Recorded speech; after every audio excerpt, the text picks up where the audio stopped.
wind that tore across the Wyoming Territory in November of 1883 did not just blow. It hunted. It sought out the cracks in the chinking of the log walls. It found the gaps in the collar of a heavy wool coat, and it whistled through the empty rib cages of dead cottonwoods down by the creek. Silas Vance stood by the railing of his corral, his gloved hands resting on the rough pine. He was a man whittled down by the land, lean and hard, with a face weathered by sun and wind until it resembled the very leather of his saddle. At 35 years old, he carried the silence of the high plains in his posture. He watched his small herd of cattle huddled together against the biting gusts. They were too thin. Their coats were shaggy and dull, and their breath plumed in the gray air like the smoke from a dying fire. There should have been more of them. There should have been more hay in the barn. There should have been smoke rising from the bunkhouse chimney, signaling that men were inside, warming their hands and waiting for the morning work. But the bunkhouse was dark and cold. The door latch rusted shut. Silas was alone. He adjusted his hat, pulling the brim lower against the stinging grit. The isolation was absolute. To the west, the mountains rose like jagged iron teeth against a sky the color of a bruised plum. To the east, the plains stretched out into an endless, undulating ocean of brown grass and sage. The silence was only broken by the lowing of a cow and the rhythmic creaking of the windmill that fought a losing battle against the gale. He turned and walked toward his cabin. It was a sturdy structure, built by his own hands 5 years ago, when hope had been as abundant as the summer grass. Now, it felt like a fortress under siege. He stepped inside, the sudden quiet of the room ringing in his ears. The air smelled of wood smoke, stale coffee, and solitude. On the table lay a ledger, open to a page filled with numbers written in black ink. Silas did not need to look at them to know what they said. He owed the bank in town $300 by the 1st of January. He owed the feed store $50. He had $17 in a tin coffee can on the mantelpiece. He sat down heavily on the bench, his joints popping. He rubbed his left shoulder, where the old ache flared up whenever the weather turned.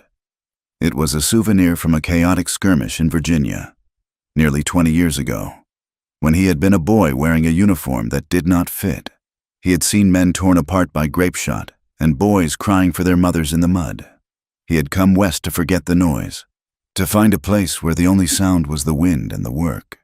But a man could not work a ranch this size alone, not and keep it. He needed a partner. He needed hands. He needed money. The wind rattled the door, a reminder that winter was not coming. It was already scratching at the threshold. If he did not find a solution before the deep snows buried the passes, the bank would take the land, and he would be nothing but another driftless drifter, haunted by the ghosts of what he could have built. 2 days later, Silas rode into Ironwood. The town was a collection of false-fronted buildings clinging to the edge of the railroad tracks, huddled together as if for warmth. Mud frozen into ruts shattered under the hooves of his bay gelding. He tied the horse outside the general store and stepped into the warmth. The air inside was thick with the smell of tobacco, sawdust, and damp wool. A group of men stood near the pot-bellied stove, laughing loud and harsh. Silas kept his head down, moving toward the counter to buy a sack of flour and a tin of coffee. He avoided crowds. He avoided eyes, but he could not avoid their voices. "Did you hear about the freak coming in on the stage?" one man asked. He was a thick-necked rancher named Grady, known for a loud mouth and a heavy hand with his horses. "I heard," another man replied, chuckling. "They say she is 7 feet tall if she is an inch. A mountain of a woman. A bride." Grady scoffed. "Who would marry a thing like that? You would need a ladder to kiss her and a whip to tame her." The men roared with laughter. Silas felt a muscle in his jaw jump. He placed his coins on the counter, counting them out carefully. $1.20. The storekeeper, a balding man with kind eyes but a nervous manner, leaned in as he bagged the flour. "Do not mind them, Silas. They have nothing better to do than chew on gossip." Silas nodded once, accepting the sack. "Who is she?" he asked, his voice rough from disuse. The storekeeper lowered his voice. A broker from Chicago arranged it. Brought her out on the train to Cheyenne. Then the stage. She is a big woman. Silas. They say she was in a show back east. A curiosity. No family. The broker is looking to marry her off to anyone who will take her. Says she comes with a dowry. $500 and a strong back. Silas froze. $500. It was enough to pay the bank. It was enough to buy feed for the winter. It was enough to hire a hand come spring. But the thought turned his stomach. To marry a woman for money. To take a stranger into his home, into his life, simply because he was desperate. It felt like a betrayal of something holy, though he was not a religious man. He walked out of the store, the wind hitting him like a slap. He stood on the boardwalk, looking at the gray sky. He thought of his empty bunkhouse. He thought of the calves that would die if he could not afford hay. He thought of the land, the only thing he had ever loved that had not left him. He found the broker in a small, rented office at the back of the hotel. The man was thin, wearing a suit that was too shiny and smelling of rose water and sweat. He looked up as Silas filled the doorway. "Mr. Higgins?" Silas asked. The man stood, smiling a smile that did not reach his eyes. "That is me. And you are?" "Silas Vance. I have a ranch north of here." Yes." Higgins gestured to a chair. "You have heard about the arrangement?" "I heard," Silas said, remaining standing. "She is a sturdy woman, Mr. Vance. Very sturdy. Strong as an ox. A bit quiet. Odd, some might say. But she is untouched. I can vouch for that. Pure as the driven snow. Despite her time in the public eye, she is stubborn, though has a fire in her." Silas looked at the man's hands. They were soft, pink hands. Hands that had never dug a post hole or held a dying calf. "And the money?" Silas asked, hating the words as they left his mouth. $500, payable upon the signing of the marriage certificate. And, of course, you get her labor. She can lift more than most men I know." Silas closed his eyes for a second. He saw the ledger on his table. He saw the frozen creek. He saw the years of blood and mud behind him and the emptiness ahead. "I will do it," he said. Higgins beamed, clapping his hands together. "Excellent. A wise decision. Mr. Vance, a very practical decision." He produced a document, the paper crisp and white. Silas took the pen. His hand trembled. It was a slight tremor. A ghost from the war, from the day a bullet had shattered his shoulder and his nerve. But today, it felt like fear. He was signing away his solitude. He was buying a human being. He scrawled his name, Silas John Vance. "It is done," Higgins said, blowing on the ink. "She arrives on the afternoon stage. You can meet her there." Silas walked out of the office, feeling heavier than he ever had in his life. He told himself he was saving the ranch. He told himself he was giving this woman a home, which was surely better than being peddled by a man like Higgins. But the wind whispered otherwise. The stagecoach lurched violently, hitting a rut that sent a jolt of pain up Ilara's spine. She sat hunched in the corner of the carriage, her knees pressed tight against her chest because there was nowhere else for them to go. The roof was too low. Her bonnet brushed against the fabric lining with every sway. She was 24 years old, but her eyes held the weariness of an old woman. She closed them, trying to block out the stare of the woman sitting opposite her, a severe matron with a pinched mouth who clutched her handbag as if Ilara might snatch it. Ilara was used to stares. She had lived her life under them. "Step right up. Come and see the Amazonian wonder, the giantess of the north. See the woman who can crush a horseshoe in one hand." The ringmaster's voice echoed in her memory, shrill and grating. For 6 years, she had been a spectacle. She had stood on a wooden platform, dressed in a ridiculous costume of faux Roman armor. While men paid 5 cents to gawk at her, they would shout crude things. They would ask her to stand up, turn around, show her teeth. They discussed her dimensions as if she were a prize heifer at a county fair. 6 feet, 6 inches, the ringmaster would shout. Over 250 pounds of womanly might. She had learned to turn into stone. She had learned to fix her eyes on a point above their heads and disappear inside herself. But she had made a vow, carved into the bedrock of her soul. No one would touch her. They could look, they could mock, they could throw peanuts, but they would not touch. She had broken the wrist of a drunkard in St. Louis who had tried to grab her ankle. After that, the ringmaster had sold her contract to Higgins. "You are too much trouble, girl," he had said. "Let some rancher deal with you. Now." She was being delivered like a crate of dry goods, a dowry. That was what they called the money Higgins was paying the man to take her off his hands. She was a liability being liquidated. The stagecoach slowed, the driver shouting to the horses. Elara felt a surge of nausea that had nothing to do with emotion. This was it, Ironwood, her new cage. She looked out the window. The town was dismal, a smear of brown against the white-dusted plains. People were already gathering. Of course they were. News of the freak traveled faster than the wind. The coach groaned to a halt. The door swung open. "End of the line! Folks!" the driver yelled. Elara waited for the other passengers to exit. She needed the space to unfold herself. When the carriage was empty, she took a deep breath, steeling herself against the inevitable. She ducked her head low, maneuvering her broad shoulders through the narrow frame, and stepped down into the mud. A hush fell over the crowd. She straightened to her full height. She stood 6 feet and 6 inches tall, towering over every man on the boardwalk. She wore a plain gray woolen dress that had been let out at the seams, and a heavy shawl wrapped around her shoulders. She kept her chin high, her face a mask of cold indifference. She heard the whispers. "Look at the size of her. It ain't natural. That's a woman. Thought it was a bear on its hind legs." She stared straight ahead, her hands clenched into fists beneath her shawl. Then she saw him. He stood apart from the crowd, near a hitching post where a bay horse tossed its head. He was not a big man, perhaps 5 feet 10 or 11, but he was built like a whipcord. He wore a faded canvas coat and a black hat pulled low. He was looking at her, but his expression was not one of mockery. He looked stunned. Silas could not breathe. He had expected a monster. The men in the saloon had painted a picture of a grotesque creature, misshapen and coarse. The woman standing by the stagecoach was vast, yes. Her shadow stretched long across the street. But she was not a monster.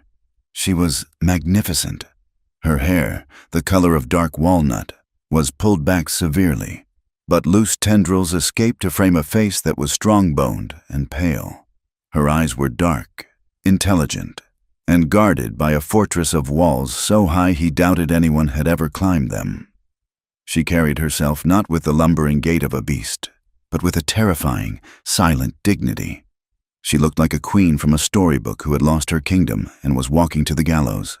He saw her hands tremble, just once, before she stilled them. It was a tiny movement, invisible to the crowd, but he saw it because he knew what it was to shake with fear while standing still.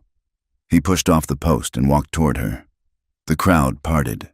Sensing the moment, he stopped 3 feet away from her, forced to tilt his head back to look her in the eye. "Mrs.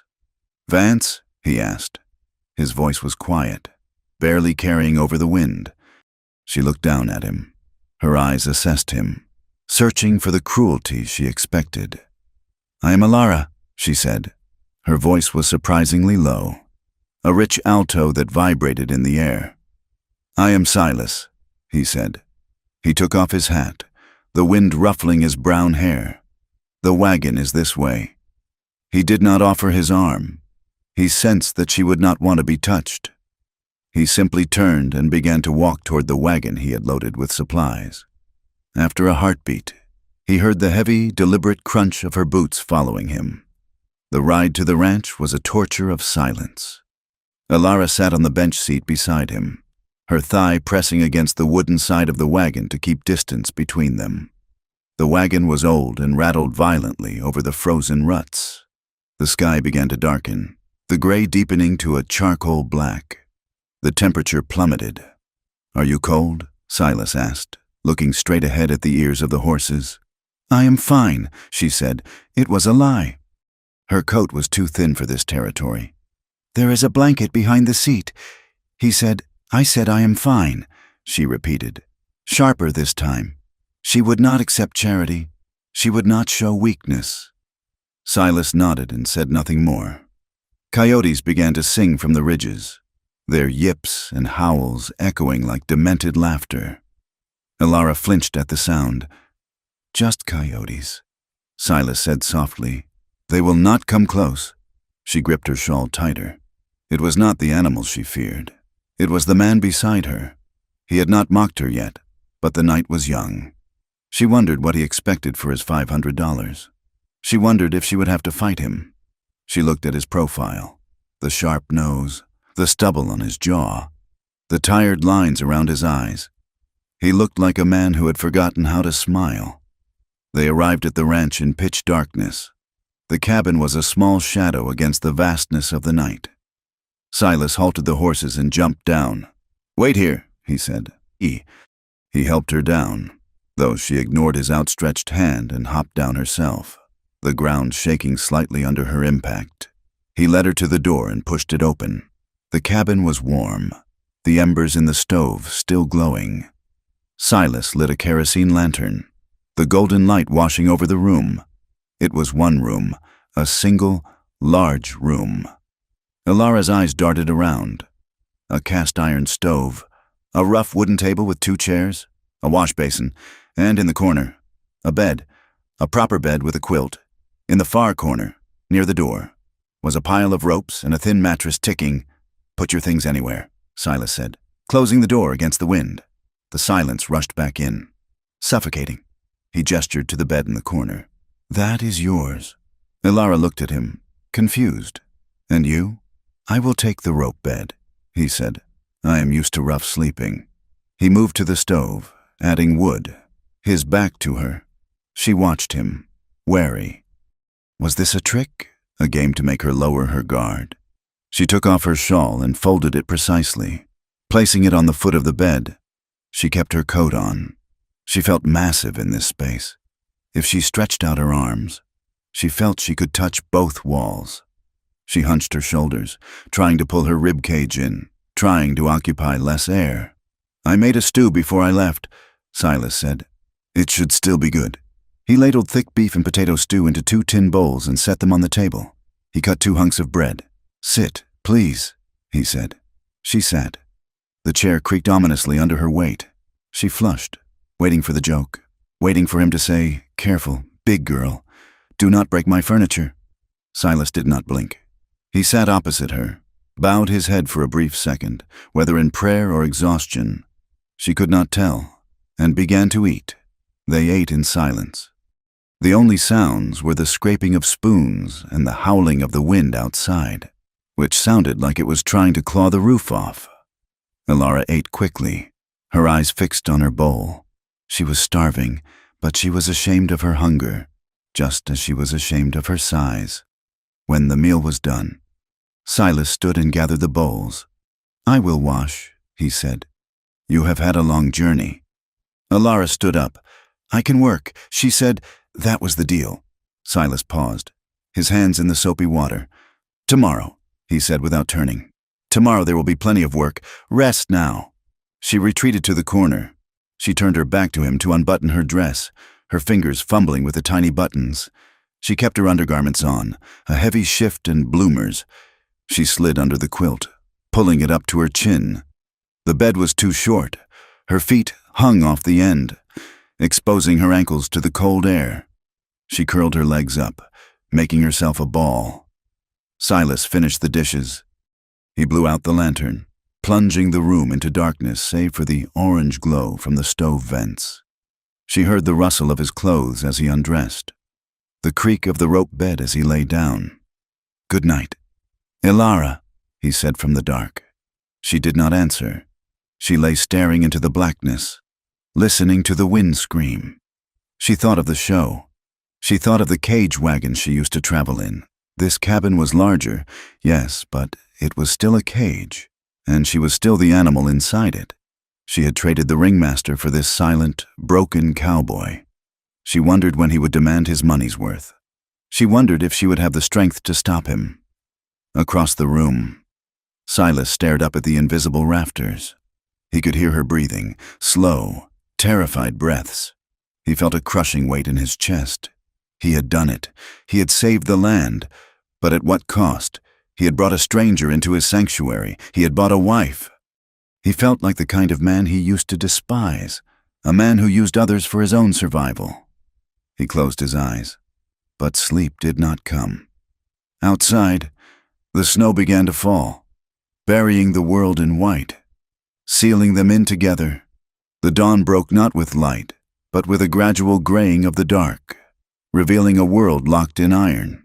The temperature had plunged overnight, sealing the Wyoming territory in a frost so deep it felt like the air itself might shatter if one moved too quickly. Silas Vance pushed open the cabin door, the hinges screaming in protest against the cold. He stepped out onto the porch, his breath billowing like steam from a locomotive. He pulled his collar up, squinting against the glare of the rising sun reflecting off the crusted snow. The mountains in the distance were no longer purple shadows, but sharp, blue teeth biting into the pale sky. Elara followed him a moment later.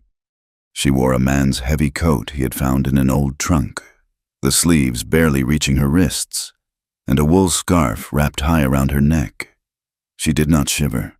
She stood beside him, her head nearly brushing the roof beams of the porch, and looked out at the desolation. "We need to break the ice on the trough," Silas said, his voice rough with sleep. Elara nodded. "I will get the axe." They moved toward the barn in a silence that had become their third companion. It had been 2 weeks since she arrived, and the routine was already etched into their bones. Work was the language they spoke best. Silas watched her as she walked ahead of him. Her boots crunched heavily through the snow crust. He had expected a burden. He had expected to spend his winter nursing a frightened city woman who would weep at the howling wind or faint at the sight of blood. He had been wrong. At the water trough, a solid 3 inches of ice had formed. Silas reached for the axe, but Elara was already there. She lifted the heavy tool with one hand, the muscles in her arms shifting beneath the thick wool of her coat, and brought it down. The sound was like a gunshot, a sharp crack that echoed off the barn walls. She struck again and again, with a rhythmic, terrifying power. Water surged up through the fractures, dark and freezing. She stepped back, resting the axe on her shoulder as if it weighed no more than a broom. "Done," she said. Silas stared at the shattered ice. He had struggled with that same chore yesterday, his bad shoulder aching with every swing. "Thank you," he said quietly. She did not look at him. She turned toward the hayloft. The cattle are hungry. They worked through the morning, a seamless machine of necessity. The cattle were thin, their ribs showing through their winter coats like the rungs of a ladder. Silas pitched hay from the loft, pain radiating down his left arm, while Elara carried the grain sacks. These were 100-pound sacks of feed, heavy dead weights that made most men grunt and strain. Silas usually dragged them. Elara bent her knees, gripped the burlap, and hoisted a sack onto her shoulder in one fluid motion. She walked to the troughs, her stride steady, and poured the grain without a tremor in her hands. Silas paused, leaning on his pitchfork, watching her. It was not just strength. It was efficiency. She did not waste energy. She moved with the economy of someone who had spent a lifetime doing physical labor, but it was later, when they were checking the horses, that he saw something else. His bay gelding, distinctively skittish in the cold, was tossing his head, eyes rolling white. Silas reached for the halter, but the horse jerked away, snapping his teeth. "Easy," Silas warned. Elara moved past him. She did not shrink away. She stepped into the stall, her massive frame filling the space. The horse froze, ears flickering. Elara did not grab the animal. She simply laid her large hand on the horse's neck, just behind the ear. She began to hum. It was a low, thrumming sound, more vibration than melody. She stroked the coarse hair, her touch impossibly light for a hand that could crush bone. "You are just cold," she murmured to the beast. "You are just cold and tired of the wind. I know, I know." The horse lowered his head, blowing out a long breath, and leaned his weight against her chest. She stood there, a giantess in a man's coat, absorbing the animal's fear. Silas stood in the aisle, forgotten. He felt a strange tightness in his throat. He had seen men break horses with whips and spurs. He had never seen a woman calm one by simply being solid. "You have a way with them," Silas said, his voice breaking the spell. Alara stiffened.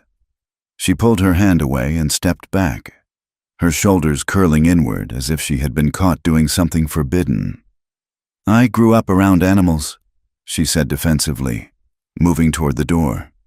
"In the show, the elephants liked me."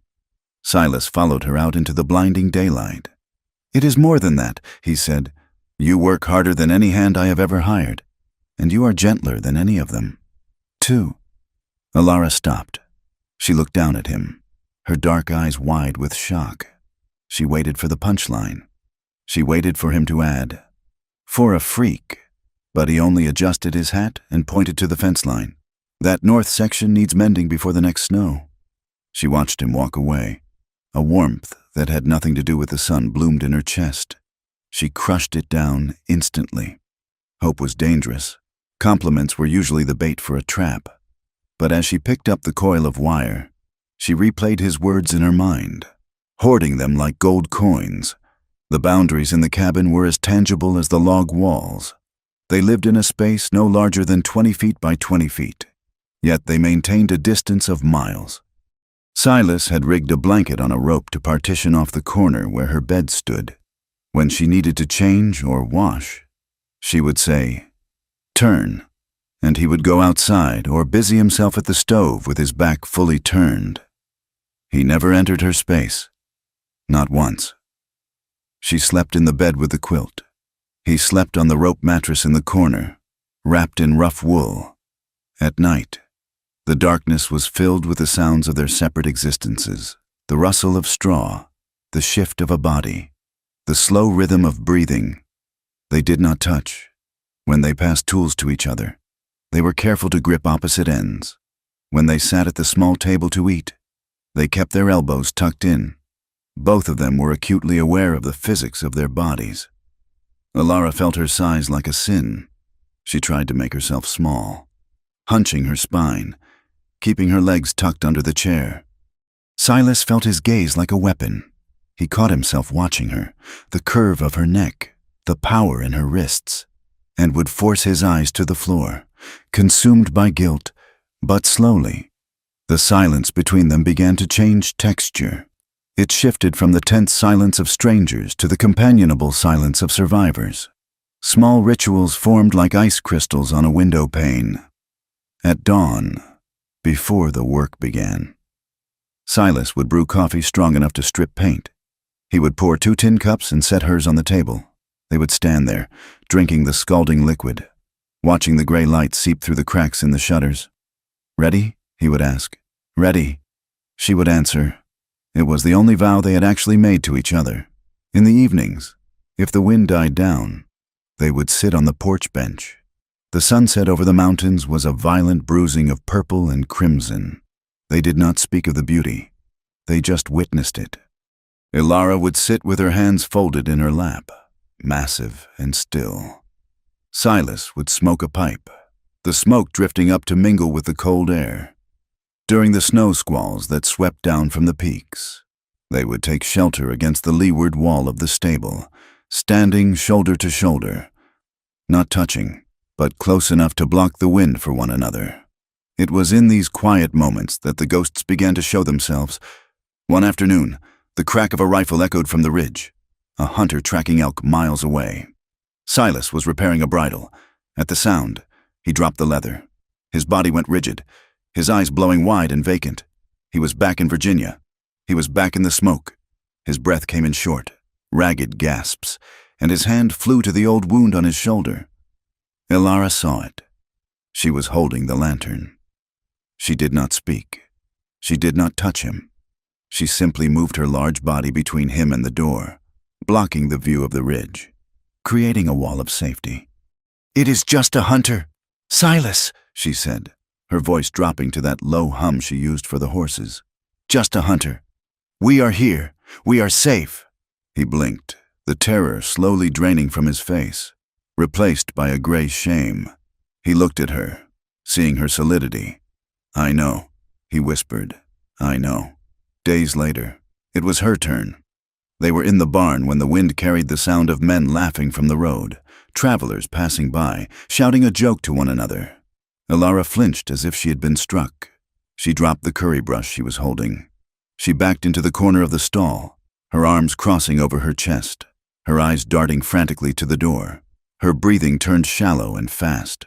She made herself small, terrified, expecting the door to burst open, expecting the pointing fingers and the jeers. Silas stepped to the barn door and looked out. He saw the riders disappearing over the hill. He turned back to her. "They are gone," he said firmly. "They were not looking at us." Elara stared at him, her chest heaving. She looked like a trapped animal. Silas realized then that her scars were not on her skin. He realized that laughter was to her what gunfire was to him. "We are a fine pair," he thought bitterly. "Two broken things trying to build a whole. We are out of flour," Elara said one evening, scraping the bottom of the barrel. "And coffee." Silas looked up from the ledger. He had been dreading this. A trip to town was unavoidable. "I will go tomorrow," he said. "I will come with you," she said. Silas hesitated. "Elara, it might be better if I go alone. The snow is deep, and people will stare." She finished for him. She turned to face him, drawing herself up to her full height. Her chin was set in a line of granite. "I am your wife, Silas, at least on paper. I will not hide here like a shame you keep in the cellar. Besides, you cannot load the supplies alone with your bad shoulder." He looked at her. She was right about the shoulder. It had been throbbing for days. But more than that, he saw the pride in her eyes. To leave her behind would be to agree with the town that she was something to be hidden. "We leave at first light," he said. The ride to Ironwood was tense. The wagon wheels crunched loudly on the frozen road. Elara wore her best dress, a dark blue wool that was frayed at the cuffs, and her heavy coat. She sat straight, her eyes fixed on the horizon, preparing for battle. When they rolled onto the main street, the town seemed to pause. A blacksmith stopped his hammer. A woman shaking a rug on a balcony froze. Heads turned, fingers pointed. Silas kept his eyes forward, snapping the reins. He pulled the wagon up to the general store and set the brake. "Stay close," he murmured. They walked into the store. The bell above the door chimed cheerfully, a stark contrast to the sudden silence that fell over the room. 3 men were leaning against the counter. One of them was Harlan Boyd.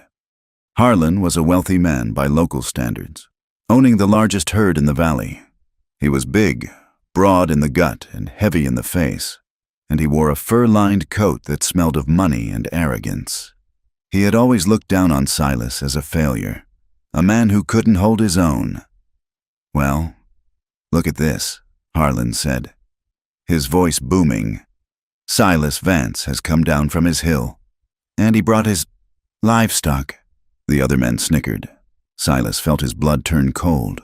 He moved to the counter, placing his order with the nervous clerk. Elara stood by the door, trying to look at the shelves of canned peaches. She felt Harlan's eyes crawling over her back. "Heard you got yourself a bargain, Vance," Harlan continued, stepping away from the counter and circling toward Elara. He walked around her as if inspecting a prize mare. "Bought her by the pound." "Did you?" Silas turned slowly. "Leave it be." "Harlan." Harlan ignored him. He stopped in front of Elara, looking her up and down with a sneer of exaggerated wonder. "Jesus, you are a big one, aren't you? Look at those shoulders. You could pull a plow better than a mule." Elara stared at a spot on the wall, her face burning. She bit the inside of her cheek until she tasted copper. "Tell me, girl," Harlan said, leaning in close. His breath smelled of whiskey and onions. "Is it true what they say? That you was in a circus? Did they make you dance, or did you just stand there and let folks throw peanuts?" Elara did not answer. She was trembling, a fine vibration that ran through her massive frame. "I asked you a question. Freak." Harlan spat. Silas moved. It was not a sudden lunge, but a fluid, dark motion. He stepped between Elara and Harlan, his back to her. He stood 6 inches shorter than the bully, but in that moment, he looked like death itself. His hand hung loose by his side, inches from the worn walnut grip of his revolver. "Step away," Silas said. His voice was not loud. It was a whisper, scraping like gravel on glass. Harlan laughed, but he took a half step back. "Or what? Vance, you going to shoot me over this?" He gestured to Alara. "You bought a circus act. Silas, you can't expect us not to enjoy the show. Tell me, is she for rent? Like the horses?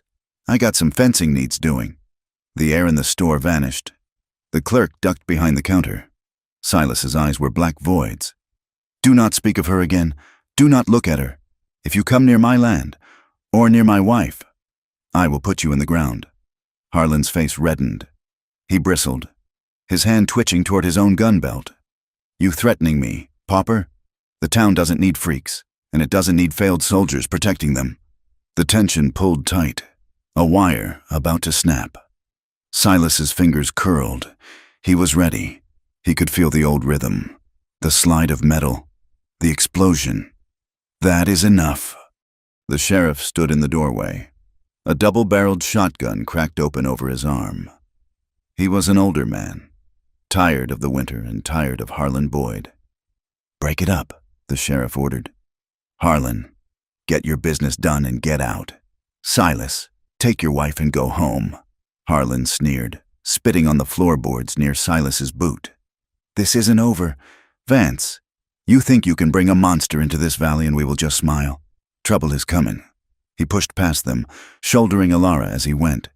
She stumbled back a step, catching herself on a barrel of apples. Silas did not look at the sheriff. He took Alara's elbow, his hand small against her arm, and guided her out. "Let's go." The ride back was excruciating. The silence was not companionable now. It was jagged. Alara sat hunched over, staring at her knees. The humiliation burned in her chest, hot and suffocating. Back at the cabin, she moved with jerky, brittle motions.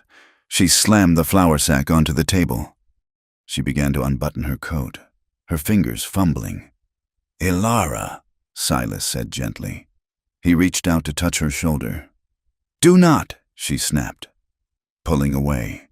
She backed into the corner, her eyes wet and furious. "Do not pity me, Silas. I do not pity you," he said. "He was a bastard. He is a fool." "He spoke the truth," she cried, her voice rising, cracking with the weight of the day. "I am a freak. Look at me. I am a monster that you bought to pull your plow. Do not pretend it is anything else." She turned her face to the wall, her shoulders shaking with silent sobs. "I am used to it," she whispered harshly. "I am used to the laughter.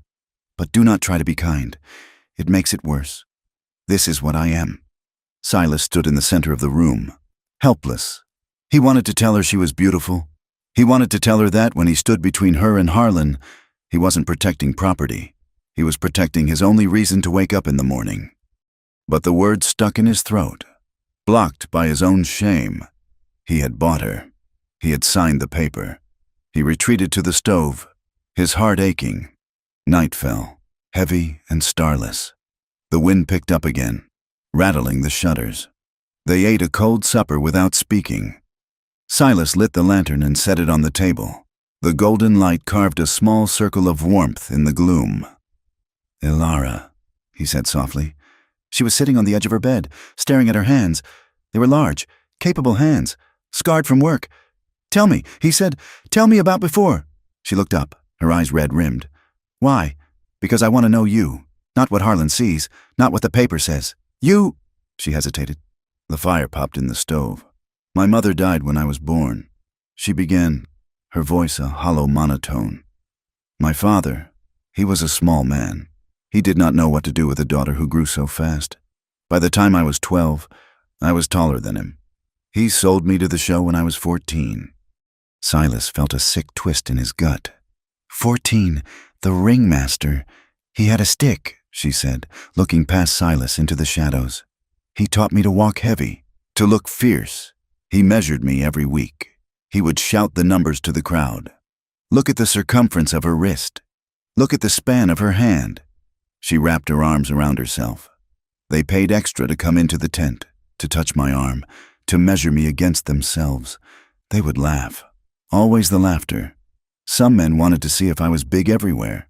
They would offer money to the ringmaster to come into my wagon. Silas gripped the edge of the table, his knuckles white. Did he? No, she said quickly. I was too strong. I threw one man through the canvas wall. After that, the ringmaster sold me to Higgins.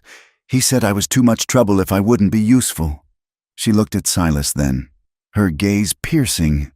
I have never been touched, Silas, not by a man who wanted to hold me, only by men who wanted to weigh me or break me. I do not know what it is to be desired.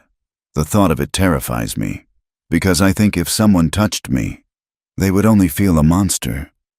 Silas closed his eyes. The shame washed over him, hot and bitter.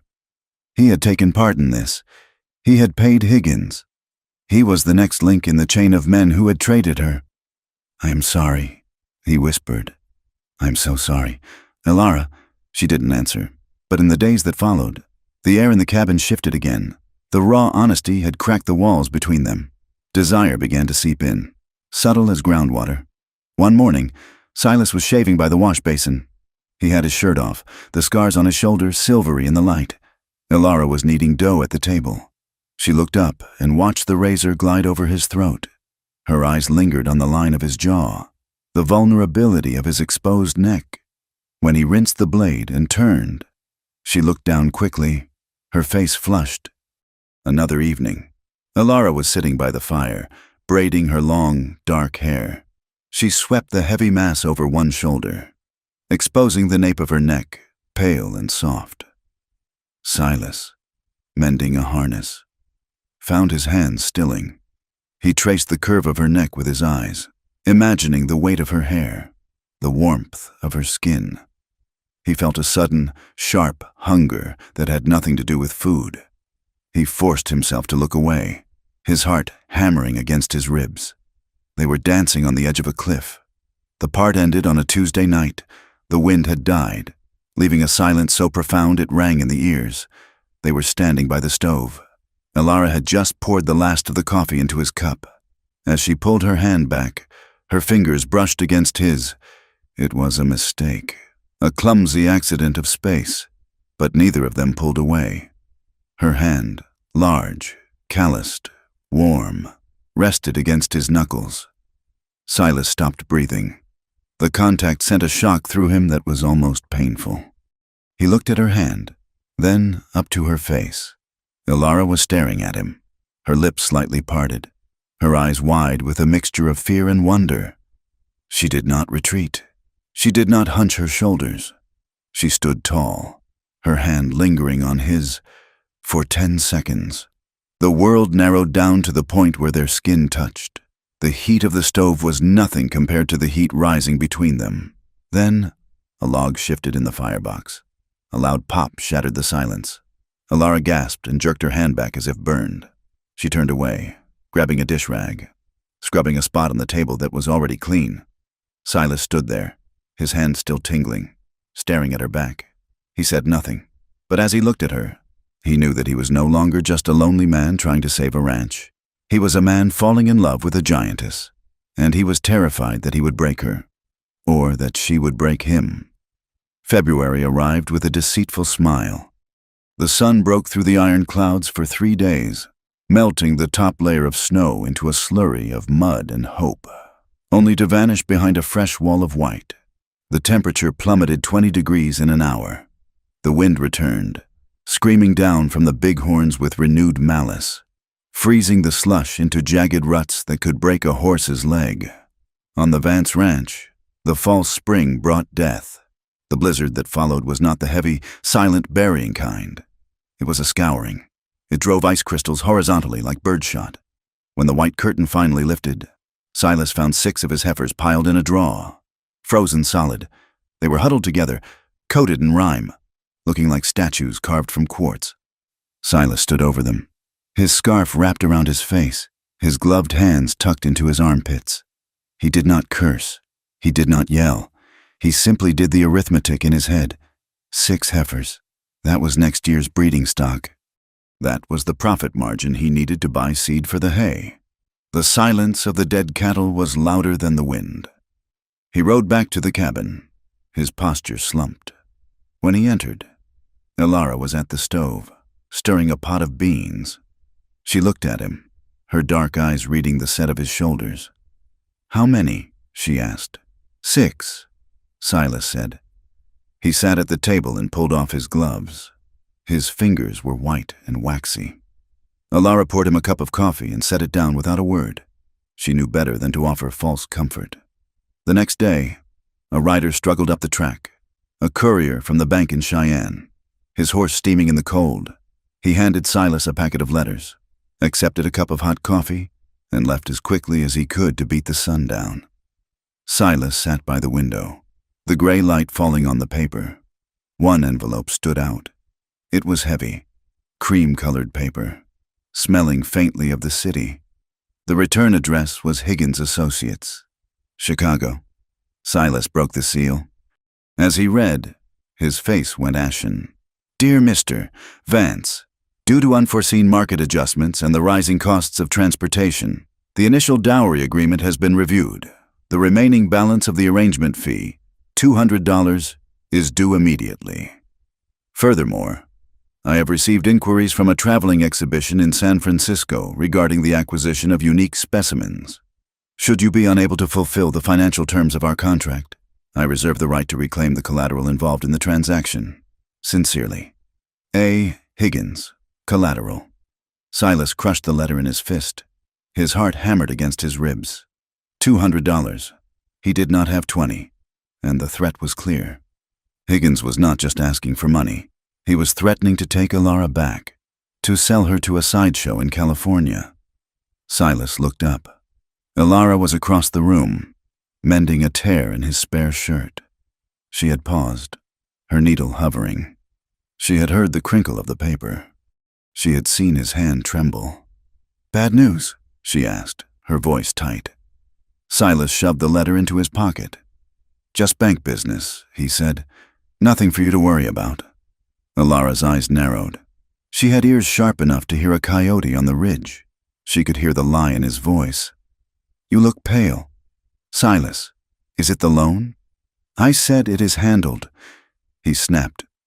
He stood up abruptly, grabbing his coat. "I have to check the barn." He walked out, leaving her sitting in the silence. Elara put down the shirt. Her hands were shaking. She knew that look. She had seen it on the ringmaster's face when ticket sales were down. It was the look of a man calculating the worth of his assets. The fear, cold and familiar, coiled in her stomach. "He regrets it," she whispered to the empty room. "The cattle are dead. The money is gone. He is looking for a way out." The poison spread from the town outward. Harlan Boyd was not a man to let a grudge die of natural causes. He fed it. He watered it with whiskey and malice in the warm belly of the saloon. Silas had gone into town alone 3 days after the letter arrived, desperate to negotiate an extension on his feed bill. He walked with his head down, but the silence that followed him was heavy. When he left the feed store, he saw a group of men gathered on the porch of the hotel. Harlan was in the center, holding court. "There he goes," Harlan said loudly. "The lion tamer." The men laughed. Silas kept walking, his jaw set. "Hey, Vance," Harlan shouted. "Is it true what they say, that she sleeps in the barn with the horses because she can't fit in the bed?" Silas stopped. He gripped the reins of his horse until his knuckles turned white. "I heard she broke a man's back in St. Louis." Another man called out, "Just snapped him like a twig. You better watch yourself when she gets angry, Vance, and you better watch your back, folks," Harlan added, his voice dropping to a theatrical whisper. "We all know Silas here has a twitchy finger. Ask the folks in Dodge about the innocent girl who caught a stray bullet because Vance couldn't aim." Silas froze. The blood drained from his face. It was a lie, mostly. It hadn't been Dodge, and he hadn't fired the shot that killed the bystander, but he had been there. He had been part of the violence. The guilt was the shadow he dragged everywhere. He mounted his horse, refusing to look at them, and rode out of town. But the laughter followed him, sticking to his skin like burrs. The stories reached the ranch before he did, not by word of mouth, but by the change in the air. When he arrived, Elara was waiting on the porch. She looked brittle, her face pale. "A peddler came by while you were gone," she said. "He didn't want to come to the door. He left the thread I ordered by the gate. He looked at me like I was a rabid dog." Silas dismounted. "He is just a fool. Elara, he asked me if I really killed a man in the circus," she said.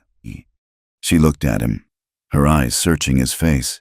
"He said the town is saying I am dangerous, that I hurt people. It is just talk," Silas said, brushing past her. "Harlan Boyd has a big mouth." "But why?" she demanded, following him inside. "Why do they hate us? What did we do?" "We exist," Silas said wearily. That night, the tension in the cabin was thick enough to choke on. Silas paced the floor, the letter in his pocket burning a hole in his coat. He needed money. If he didn't pay Higgins, the man would send someone. A sheriff, a bounty hunter. He would come with a piece of paper claiming Elara was property. He couldn't tell her. How could he tell her that she was still owned? That her freedom was tied to a debt he couldn't pay? He thought he was protecting her, shielding her from the reality of her precarious position. But to Elara, his silence looked like calculation. The escalation came 2 nights later. They were eating supper, a silent, grim affair of cornbread and salted pork, when the dog started barking, not the warning bark of a visitor, but the frantic, snarling bark of a threat. Silas was out of his chair instantly, grabbing the Winchester from the wall. "Stay here," he ordered. "I am coming with you," Elara said, grabbing the lantern. "I said stay here." She ignored him. She followed him out onto the porch. The night was pitch black, moonless. The wind whipped the lantern flame. There was no one there. The hoofbeats of galloping horses were already fading down the road. Silas walked to the gate. He stopped, the lantern light spilling onto the wooden posts. Nailed to the pine were 3 dead jackrabbits, their bodies stiff and bloody, hanging by their ears. Beside them, crudely painted in red axle grease on the wood, were words: "Monster, coward, get out." Silas stared at the rabbits. The violence of it was visceral. It was a promise. Elara made a sound, a small, strangled gasp. Silas turned. She was staring at the word monster. She wrapped her arms around her stomach, rocking slightly on her feet. "Take it down," she whispered. "Take it down." Silas ripped the rabbits from the post, throwing them into the darkness. He tried to scrub the grease away with his glove, but it smeared, looking like fresh blood. "Go inside, Elara," he said, his voice shaking with rage. She turned and ran back to the cabin. When Silas came back inside, he barred the door. He turned to face her. She was standing by the table, her face streaked with tears, her body trembling so hard the floorboards vibrated. "Why didn't you shoot them?" she screamed. "They were gone before I got there." Silas said. "You let them do this!" she cried. "You let them paint that name on our home!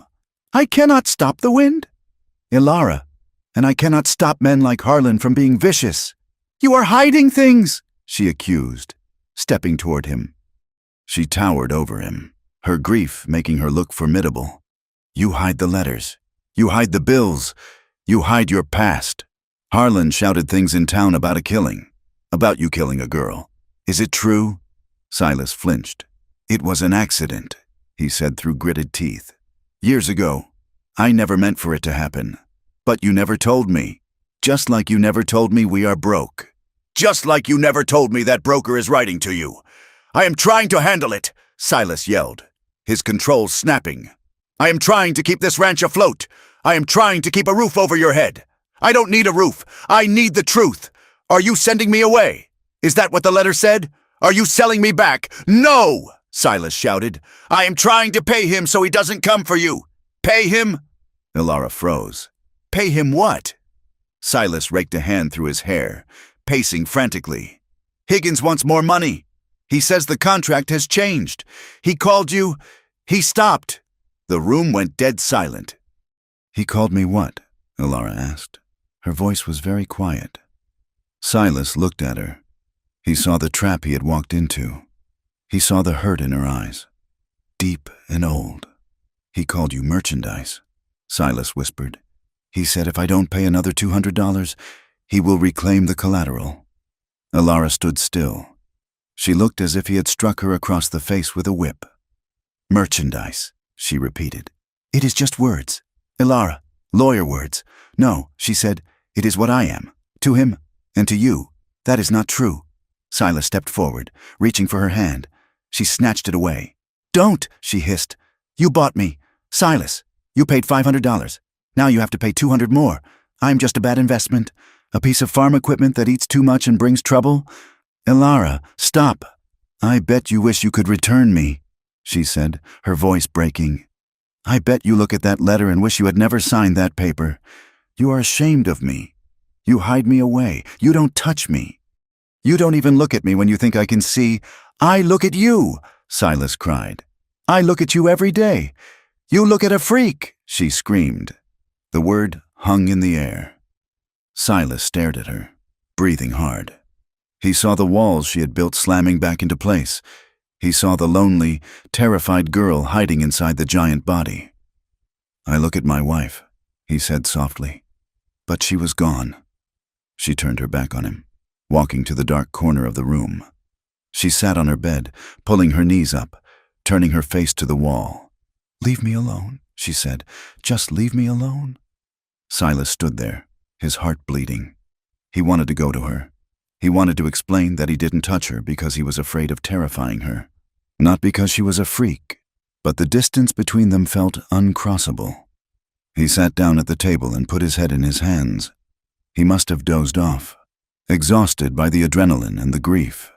He woke to a sound that was not the wind. It was a crackling, like paper being crumpled, but louder, and the smell. Wood smoke, not the pleasant smell of the stove, but the acrid, choking stench of burning pitch. Silas jerked his head up. The window facing the barn was glowing orange. "Fire!" He scrambled up, knocking the chair over. "Elara, the barn!" Elara was already moving. She was out of bed, her boots in her hand. She shoved her feet into them without lacing them and grabbed her coat. They burst out of the cabin into a nightmare. The barn was blazing. The dry hay in the loft had caught like tinder. Flames were licking up the side of the wall, reaching for the roof. The wind was fanning it, turning the structure into a furnace. Inside, the horses were screaming, high, shrill sounds of pure terror. "Get the buckets!" Silas yelled, running toward the well. "No!" Elara shouted. "There is no time for water. Get the animals!" She ran straight at the burning building. "Elara!" Silas screamed, dropping the bucket. She didn't stop. She threw her shoulder against the barn doors.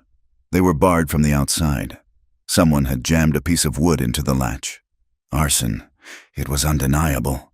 Elara roared, a sound of pure physical effort, and slammed her body against the wood. The bar splintered. The doors flew open. Smoke billowed out, thick and black. Silas ran in after her, wrapping his scarf around his face. The heat was a physical blow. "Get the horses!" Silas yelled. Elara was already there. The bay gelding was rearing, kicking the stall door, eyes wild. Elara didn't flinch. She grabbed the halter, her strength immense. She forced the animal's head down, shouting over the roar of the fire. "Go! Move!" She dragged the horse out into the snow, smacking its rump to send it running toward the pasture. She turned back instantly. The roof groaned. A beam, eaten by fire, was sagging. "The milk cow!" Silas shouted. He was struggling with the gate of the cow pen. The metal was hot. Elara was beside him in a second. She ripped the gate off its hinges. She grabbed the terrified cow by the horns and the neck, literally shoving the animal toward the door. "Get out! Silas!" she yelled. "The roof! I have to get the saddle. My rifle is in the tack room. Leave it!" Silas didn't listen. He ran toward the tack room at the back. He grabbed his saddle, heavy with expensive leather. As he turned, a burning rafter, thick as a man's waist, sheared off from the ceiling. "Silas!" Elara lunged. She couldn't reach him in time to stop the beam, but she reached him in time to shove him. She hit him with her shoulder, knocking him sideways just as the timber crashed down. It missed his skull by inches, but the end of the beam clipped his head and landed across his legs. Sparks showered over him. The heat seared his hands as he tried to push the burning wood away. "Ah!" he screamed. Ilara was there. She didn't hesitate. She grabbed the burning beam with her gloved hands. The leather smoked. She gritted her teeth, the veins in her neck bulging. With a primal heave, she lifted the timber off him and threw it aside. She grabbed Silas by the back of his coat and hauled him up as if he were a child. She half-carried, half-dragged him toward the door. They fell out into the snow just as the rest of the roof collapsed. A geyser of sparks shot up into the black sky, illuminating the devastation. They scrambled away on hands and knees, coughing violently. The heat was still intense, singing their eyebrows. They collapsed in a snowbank 20 yards away, watching the structure burn. The barn was gone. The winter feed was gone. The tools were gone, but the horses were huddling by the corral fence. Shivering, the cow was safe. Silas lay on his back, gasping for air. His head was spinning, blood trickling into his eye. His hands burned. Ilara sat up, wiping soot from her face. She looked at him, her eyes wide and white in her blackened face. "Are you alive?" she croaked. Silas nodded. "Thanks to you." The walk back to the cabin was a limping march of the defeated. Inside, the air felt impossibly cold after the inferno. Ilara lit the lantern. Her hands were shaking now that the adrenaline was fading. "Sit," she commanded. Silas sat on the edge of the bed. He was shivering violently, shock setting in. Ilara moved efficiently. She brought a basin of water and a clean cloth. She knelt between his knees. "Let me see your hands," she said. Silas held them out. The palms were red and blistered, angry burns striping the skin. Ilara hissed through her teeth. She took a jar of salve from the shelf, bear grease and herbs, and began to apply it. Her touch was agonizingly gentle. Her large fingers, still stained with soot, moved over his damaged skin with a delicacy that made his breath catch. He looked down at her. Her hair had come loose from its braid, falling in a curtain around her face. She smelled of smoke, sweat, and horsehair. It was the most honest smell he had ever known. He watched her face as she worked. Her brow was furrowed in concentration. She was biting her lip. A smudge of ash darkened her cheekbone. "Ilara," he whispered. She looked up. Their faces were inches apart. "You saved my life," he said again. She looked down at his hands. "You are a fool," she murmured. "Going back for a saddle?" "It wasn't the saddle," he said. "It was the rifle. It was my father's. You are worth more than a gun." "Silas," she said fiercely. The words hung between them. She froze, realizing what she had said. Silas leaned forward. The pain in his hands was forgotten. All he could feel was the magnetic pull of her presence. The heat of the fire still hummed in his blood. The nearness of death had stripped away the pretense. He wanted her, not as a nurse, not as a worker, but as a woman. Ilara saw it in his eyes. She saw the hunger. For a second, her own desire flared, a desperate, aching need to be held, to be comforted after the terror of the night. Her hand lingered on his wrist, her breathing hitched, but then the memory of the letter crashed back in. Merchandise, collateral. She pulled her hands away abruptly. "I will bandage these," she said, her voice trembling. "Then you need to sleep." "Ilara," Silas said, reaching for her with his bandaged hand. "Please, we need to talk." "There is nothing to talk about," she said, standing up and retreating to the table to tear strips of cloth. "The barn is gone. The hay is gone. You have no way to pay Higgins now." "I will find a way," Silas said. "I will sell the saddle. I will sell the bay." "And if it is not enough?" she asked, her back to him. "If he comes with the sheriff, will you fight them, Silas? Or will you cut your losses? I would never let them take you." He swore. Ilara turned, her eyes wet. "You might not have a choice. And I cannot live waiting for the day you decide I am too expensive to keep." She finished bandaging his hands in silence. The intimacy of the moment before was gone. replaced by the cold reality of their ruin. The night stretched on, endless and cruel. Silas lay in his bed, the pain in his head throbbing in time with his heart. He listened to Alara's breathing across the room. It was ragged, uneven. She was awake. He wanted to cross the floor. He wanted to crawl into her narrow bed and wrap his arms around her and tell her that she was the only thing on this earth that mattered. But he was paralyzed by his own failures. He had failed to protect the herd. He had failed to protect her name. He had failed to be honest. He felt he had lost the right to touch her. Alara lay staring at the ceiling. The smell of smoke was still in her hair. She felt trapped. The fire had been a message from the town. You are not welcome. The letter was a message from the world. You are property. She felt the walls of the cabin closing in. She felt the heavy weight of Silas's debt like a chain around her ankle. She couldn't do it. She couldn't wait to be sold. She couldn't wait to be discarded. Slowly, silently, she sat up. She swung her legs out of bed. She picked up her boots. She did not put them on. She didn't want the sound of footsteps on the floorboards to wake him. She walked to the door, opening it with agonizing slowness. The latch clicked softly. She stepped out onto the porch. The cold hit her like a physical slap, stealing the breath from her lungs. She stepped down into the snow. She was barefoot. The ice burned the soles of her feet, a sharp, clarifying pain. She walked 10 paces away from the cabin, standing under the vast, star-cluttered sky. The ruins of the barn were a smoldering black scar on the white snow. The smell of wet ash was heavy in the air. She looked up at the stars. Cold, indifferent, beautiful. She wrapped her arms around herself, digging her fingers into her ribs. She was huge. She was strong. She had held up a burning roof. I am not merchandise, she whispered to the wind. She looked back at the cabin, at the window where Silas lay. A tear froze on her cheek. I will not be owned, she hissed, her voice gaining strength. I will not be a bargain. I will not be collateral.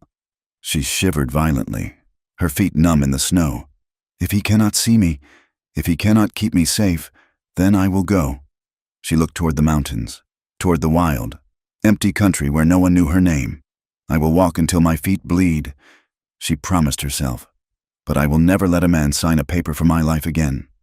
She stood there for a long moment, a giantess in the white silence, deciding whether to go back inside to the warmth of the man she was falling in love with, or to walk into the freeze and be free. Slowly, shivering, she turned back to the cabin, not because she was weak, but because she wasn't done yet. She would give him one more chance, but only one. She slipped back inside, the door latch clicking shut like the closing of a book. March arrived not with a trumpet blast of spring, but with the sullen, muddy drag of a winter that refused to die. The snow retreated in patches, leaving behind ground that was a sucking mire of brown sludge. The air remained raw, freezing at night and thawing just enough by noon to soak a man's boots through to the socks. The Vance Ranch was a scar on the landscape. The blackened footprint of the barn stood like a missing tooth in a jawbone. The smell of wet char lingered in the air, reviving every time the damp wind blew from the north. Silas Vance walked the perimeter of the corral, his boots heavy with mud. The herd was decimated. Between the blizzard in February and the fire, he had fewer than 30 head left. They were gaunt, their coats rough and matted, standing hock-deep in the muck, chewing on the meager hay he had managed to salvage.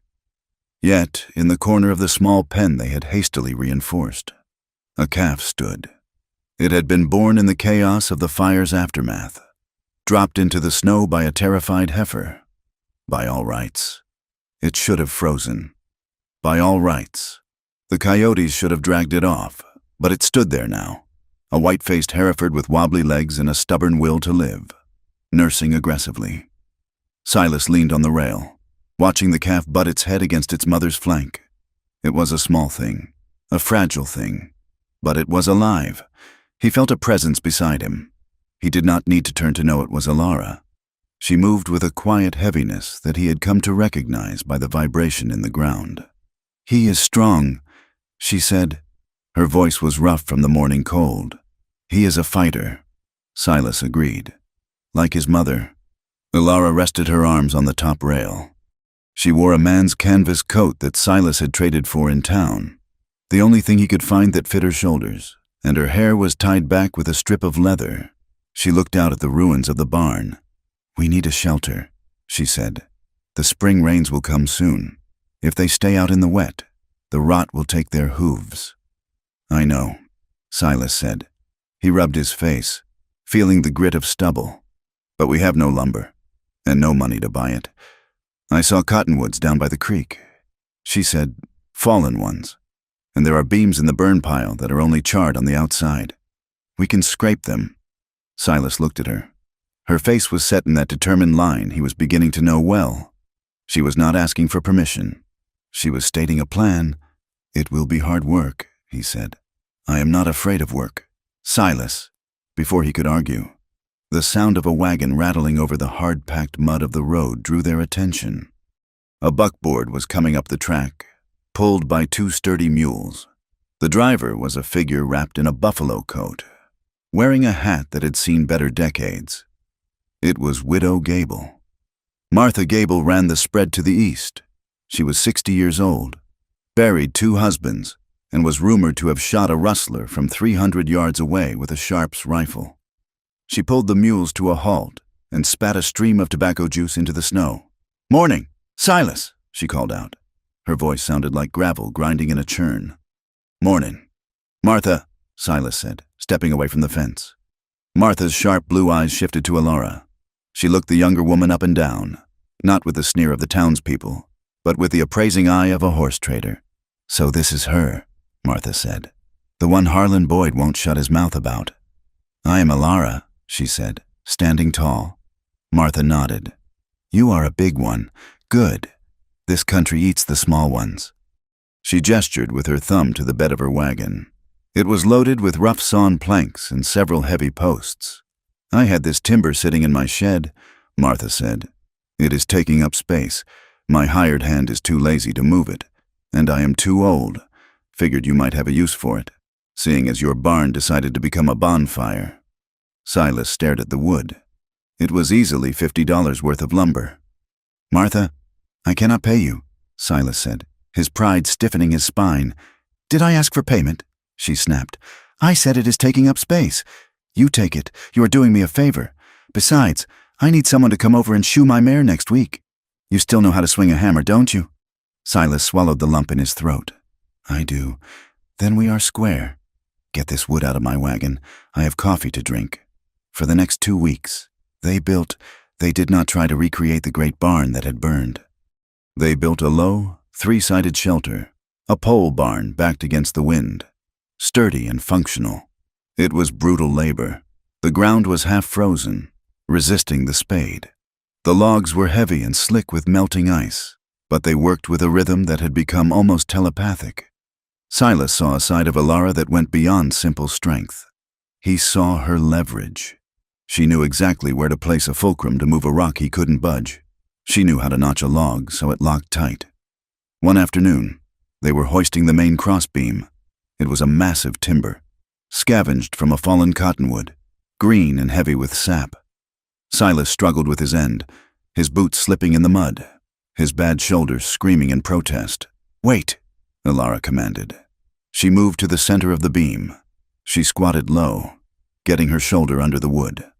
With a sharp exhale, she drove her legs upward. The beam rose. She held the weight of 500 pounds across her back, her face flushed, her teeth gritted. "Set your end." "Silas!" she gasped. He scrambled to guide the timber into the notch. He hammered the peg home. Now the other. She walked the beam up, her boots sinking inches into the mud, until the other end slotted into place. She stepped away, rolling her shoulders, her breath coming in white clouds. Silas stared at her. He was sweating despite the cold, his chest heaving. "God in heaven," he whispered, "you are a wonder." "Ilara." She wiped her forehead with the back of her glove, leaving a smear of dirt. She looked at him, and for the first time in months, a genuine smile broke through her guard. It transformed her face. softening the sharp angles, lighting up her dark eyes. And you, Silas, are staring again. He laughed. It was a rusty sound, surprising him. I suppose I am. The work brought them close in ways the cabin never did. Here, under the open sky, the boundaries of the room didn't exist. They passed hammers back and forth, their fingers brushing. When he slipped on a patch of ice, she caught him by the arm, her grip iron firm, pulling him upright against her chest. For a moment, he was pressed against her, the solid warmth of her breasts, the smell of her sweat and the pine pitch on her coat. He looked up into her face, breathless. She didn't let go immediately. Her eyes searched his, wide and startled. "Careful," she said softly. "I am trying," he murmured. The tension that had been a wall between them began to thin, turning into a charged current. They began to talk, not just about the work, but about small things, the shape of a cloud, the track of a fox. She teased him. It happened on a Tuesday, when he was explaining, at great length, the proper way to oil a hinge. "Silas," she interrupted, a glint in her eye. "You talk like you are paying for the words by the syllable. You treat every sentence like it is the last one you will ever get to say." Silas paused, the oil can in his hand. He looked at her, blinking. "I just like to be precise." "Precise?" She chuckled, a low, rich sound. "You are not precise. You are slow. By the time you finish saying good morning, it is afternoon." He grinned. "Well, Mrs. Vance, some things are worth taking time over." She looked away, hiding a smile, but the color rose in her cheeks. The shelter was finished on a Friday evening. The sun was setting, painting the western horizon in bands of bruised purple and burning gold. The air was still, the wind taking a rare breath. They sat on the porch of the cabin, too tired to move, their muscles humming with the pleasant ache of accomplishment. Silas brought out 2 tin cups of coffee and a bottle of whiskey he had been saving for a year. "Medical supplies," he joked, pouring a generous splash into her cup. "For the aches." Alara took the cup. She wrapped both hands around it, letting the steam warm her face. "Thank you." They sat in silence for a long time, watching the light fade from the peaks. The world felt vast and indifferent, but here, on this porch, it felt manageable. Silas took a sip of the spiked coffee. The whiskey burned a clean path down his throat. He looked at Alara. The golden light caught the side of her face, highlighting the strong line of her nose and the curve of her lip. He felt the words rising in him, the heavy stones he had carried for years. Harlan was right. "You know," he said quietly, "about the killing." Alara didn't look at him. She stared at the mountains. "Tell me." "It was in Abilene," Silas said. 5 years ago. I was working security for a cattle drive. Harlan's younger brother, Caleb, was there. He was drunk. He cornered a girl in the saloon. A serving girl. She couldn't have been more than 18. Silas gripped his cup. He was hurting her. Caleb had a knife. I tried to talk him down. I told him to let her go. He lunged at her. I drew my gun. He paused, the memory playing out in the flickering film of his mind. I aimed for his shoulder. Silas whispered. I just wanted to stop him, but he spun her around. He used her as a shield just as I pulled the trigger. Alara turned to look at him then. Her eyes were dark pools of sorrow. The bullet went through her and hit him. Silas said. They both died. Caleb died instantly. The girl, she took a long time. I held her while she bled out on the sawdust floor. She asked me why I did it. Silas's voice cracked. I have never forgotten that. The weight of that gun in my hand. The way it felt to end a life I was trying to save. That is why I came here. That is why I live alone. I am terrified of what my hands can do when I am angry. I am terrified that if I lose control, even for a second, I will break something I cannot fix. He looked at his hands, scarred and calloused. That is why I am careful with you, Alara. It is not because you are different. It is because I am dangerous. Alara set her cup down on the bench.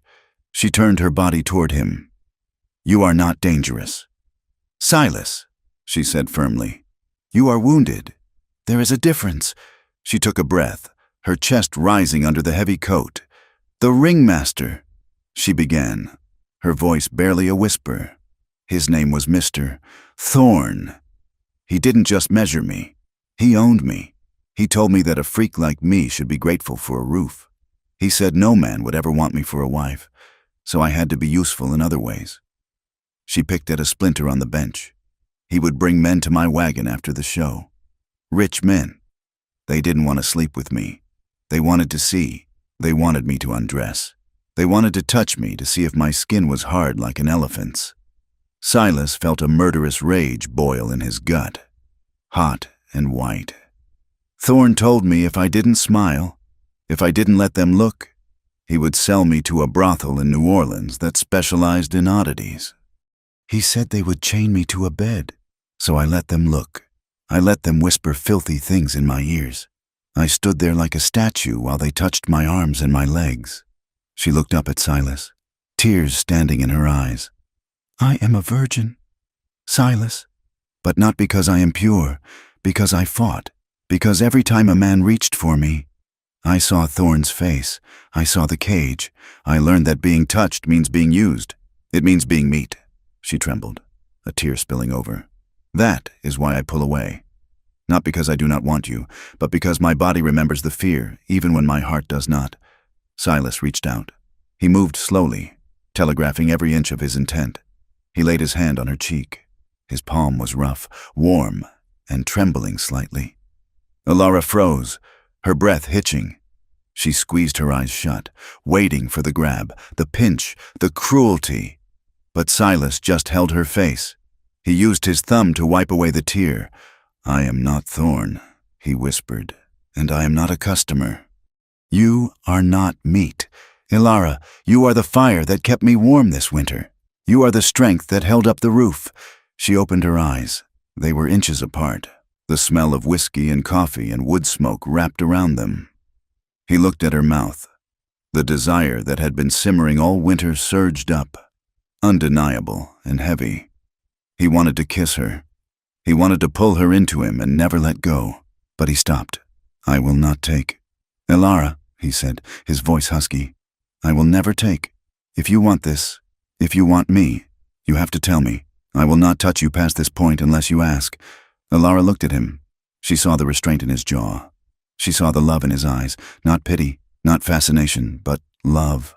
She was terrified. Her heart was hammering against her ribs like a trapped bird. But beneath the fear, there was a hunger she had denied for a lifetime, a hunger to be known, to be held. "Silas," she whispered. She leaned forward. It was a movement of inches, but it felt like crossing a canyon. "Kiss me," she said. He closed the distance. It was not a smooth kiss. It was hesitant, clumsy with nerves. Their noses bumped. His stubble grazed her chin. But when their lips met, the world fell away. His mouth was warm and firm. Elara made a small sound in her throat, half sob, half sigh. She reached up and gripped his coat, pulling him closer. Silas groaned low in his chest, his hand sliding into her hair, cupping the back of her head. The kiss deepened. It became desperate. It tasted of whiskey and salt tears. It was the taste of two starving people finally finding bread. For a moment, Elara forgot she was a giantess. She forgot the show. She forgot the shame. She was just a woman, and she was wanted. Then, the intensity spiked. Silas shifted, his body pressing harder against hers, his hand moving down to her waist. Panic flared in Elara's chest. The old reflex kicked in. Too close, too fast, trap. She jerked back, breaking the kiss with a gasp. She shoved against his chest, her strength sending him rocking back on the bench. "No!" she cried out, her eyes wide and wild. Silas froze. His hands held up in surrender. "Elara, I stopped. I am here. It is okay." Elara stood up, knocking over her coffee cup. The tin clattered loudly on the wood. She was trembling violently, hugging herself. "I can't," she stammered. "I can't. It is too much. I'm sorry." She turned and fled into the cabin, the door slamming shut behind her. Silas sat on the porch, his heart pounding, his lips still tingling from the kiss. He buried his face in his hands. He had tasted heaven, and now he was back in the cold. 3 days later, the devil came to collect. The morning was bright and deceptive. The mud was drying into hard ruts. Silas was in the corral, checking the hoof of the surviving calf. When the riders appeared, there were 4 of them. Harlan Boyd rode in front, sitting on a massive black stallion.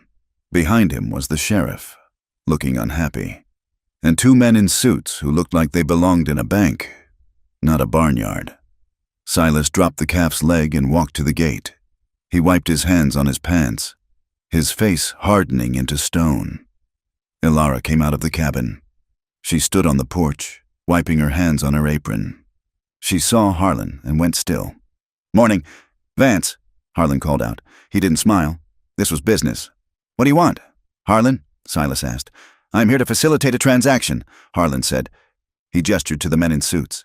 "This is Mr. Thorne, no relation to your wife's old friend.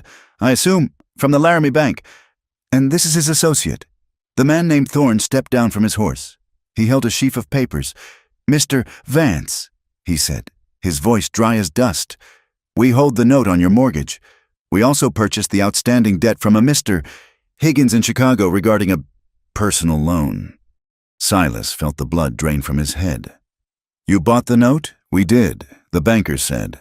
"And as of this morning, you are in default. The total arrears, including the Higgins debt and the interest, is $340. I have until spring to pay the mortgage," Silas argued. "The terms allow for immediate recall if the collateral is deemed at risk," the banker said, glancing at the burnt remains of the barn. "The fire depreciated the value of the property significantly." "We are foreclosing." Silas looked at the sheriff. "John, is this legal?" The sheriff looked at the ground. "They have the paper." "Silas, I checked it. It is tight." Harlan chuckled. He leaned forward on his saddle horn.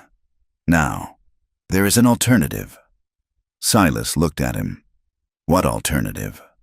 "I am a generous man." "Silas, I hate to see a neighbor thrown out in the snow. I am willing to cover the debt. I will pay the bank. I will even pay off the broker." "And in exchange?"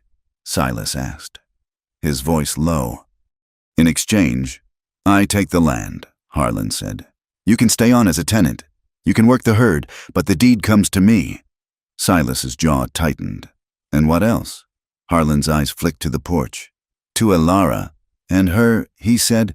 Ilara stepped off the porch. She walked toward the gate, her stride long and angry.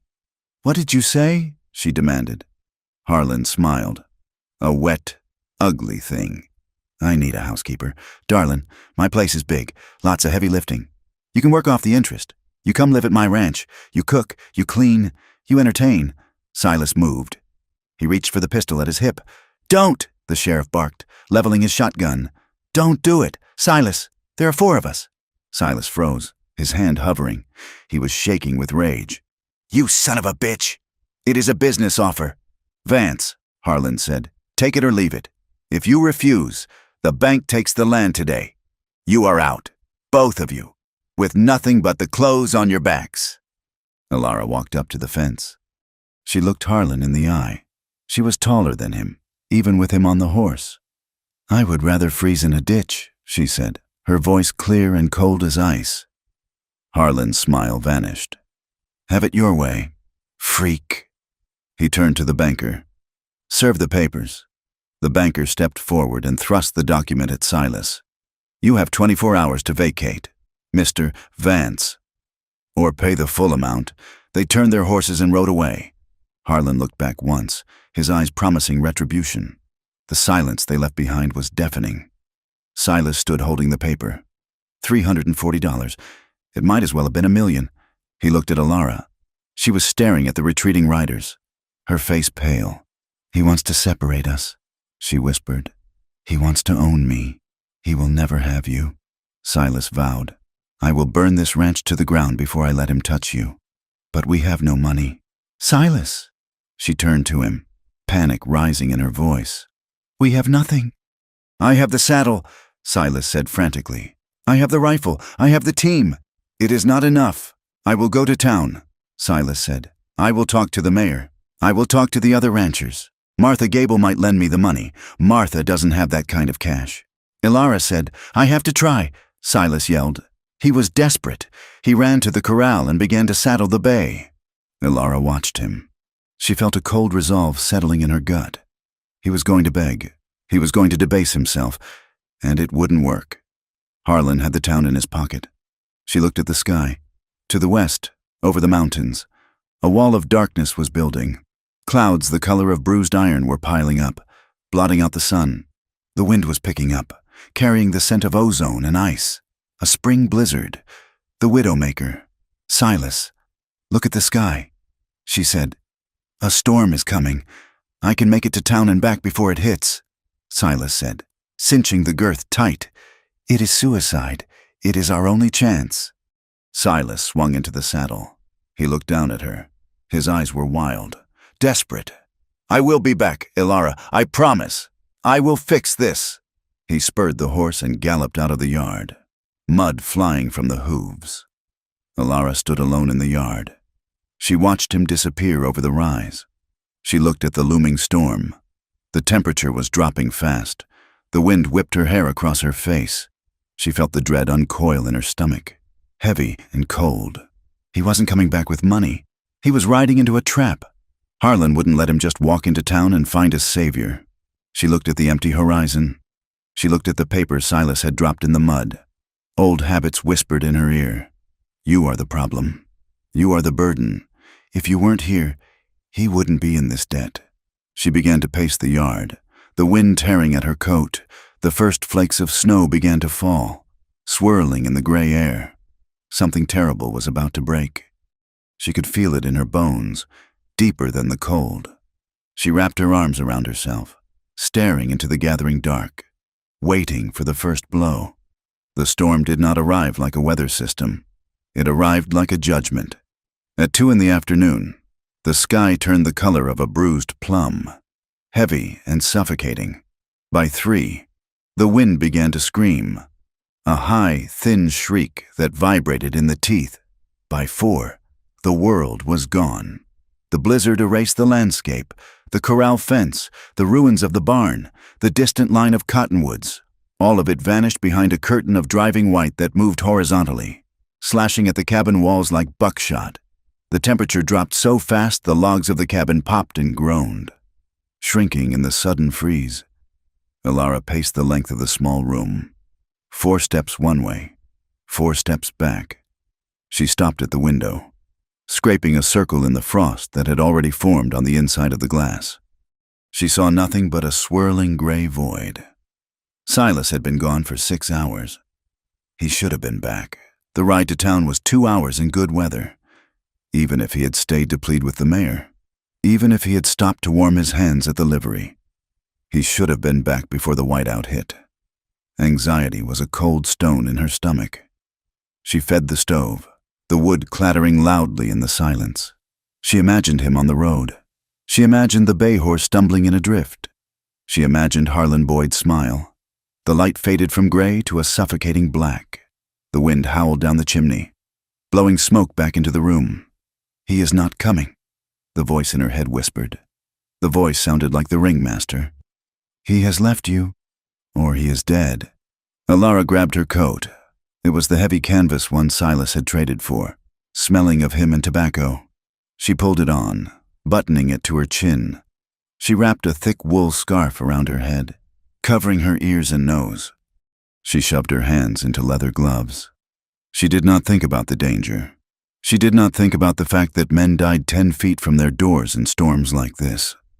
She only thought of the silence where his heartbeat should be. She lit the hurricane lantern, shielding the flame inside her coat, and pushed the door open. The wind hit her like a physical blow, staggering her backward. She lowered her shoulder and pushed out, fighting the door shut behind her. The cold was absolute. It seared the exposed skin around her eyes instantly. She felt her way to the shelter they had built. The mules were huddled in the corner, miserable. The old plow horse, a massive gray mare named Bessie, turned her head. Ilara grabbed the saddle. It was heavy, stiff with cold, but she threw it onto Bessie's back with a grunt of effort. She didn't bother with the bit. She used a hackamore, knowing the metal would tear the horse's mouth in this freeze. She mounted, the wood of the shelter creaking under the combined weight. She turned the mare into the wind. "Find him! Bessie!" she shouted, the words torn away by the gale. They moved into the white. The road was a memory. Alara guided the horse by instinct and the faint, treacherous outlines of the fence posts that poked up through the drifting snow. The wind tried to push them off the track. Shoving against Alara's broad side like a giant hand, she leaned into it, using her size as ballast. They rode for an hour. It felt like 10. Alara's eyelashes froze together. Her hands were numb blocks of wood. Then, Bessie shied, nearly unseating her. Alara peered down. A fence post was shattered. The wire snapped and coiling in the wind like a snake. Beside it, half buried in a drift, lay a dark shape, a hat. Alara slid from the saddle, sinking to her waist in the snow. She fought her way to the object. It was Silas's hat. The brim was crushed. She looked at the snow around the broken post. The wind was covering it fast, but there was a smear of darkness that was not dirt. It was red, bright, frozen red. Panic exploded in her chest. She scrambled back to the horse, hauling herself up. "Silas!" she screamed. The wind swallowed his name. She kicked the mare forward, forcing the animal through a chest-high drift. They reached the creek crossing. The water was frozen, a jagged scar of ice. On the far bank, a mound of white was motionless. A horse. Alara drove Bessie across the ice. The bay gelding was down. Its leg twisted at a sickening angle. It was dead, its body already stiffening, and beside it, huddled in the lee of the dead animal's flank, was a smaller mound. Alara threw herself off the mare. She fell into the snow and crawled the last few feet. She dug frantically with her hands, tossing scoop after scoop of white powder aside until she found wool. Silas. He was curled into a ball, his arms wrapped around his head. He was covered in snow, his coat stiff with ice. Alara grabbed his shoulder and rolled him over. His face was a mask of blood and blue bruises. His eyes were closed. His lips were blue. "Silas." She slapped his cheek. Hard. "Wake up." He groaned. It was a weak, pitiful sound, but it was the best sound she had ever heard. She didn't waste time checking for broken bones. If she left him here to check, he would die. She grabbed him under the arms. He was dead weight, limp and heavy. She planted her feet in the shifting snow. She roared, a sound of pure defiance against the storm, and lifted him. She dragged him toward Bessie. The plow horse danced nervously, eyeing the body. "Stand," Alara commanded, her voice cracking. She hefted Silas up. It took everything she had. Her back screamed, her muscles burning, but she shoved him over the saddle, balancing him on his stomach like a sack of grain. She scrambled up behind him, grabbing his coat to keep him from sliding off. "Go home, Bessie!" The ride back was a blur of terror. Alara held Silas against her, trying to share her warmth, but he was like a block of ice. He murmured unintelligible things, his head lolling against her shoulder.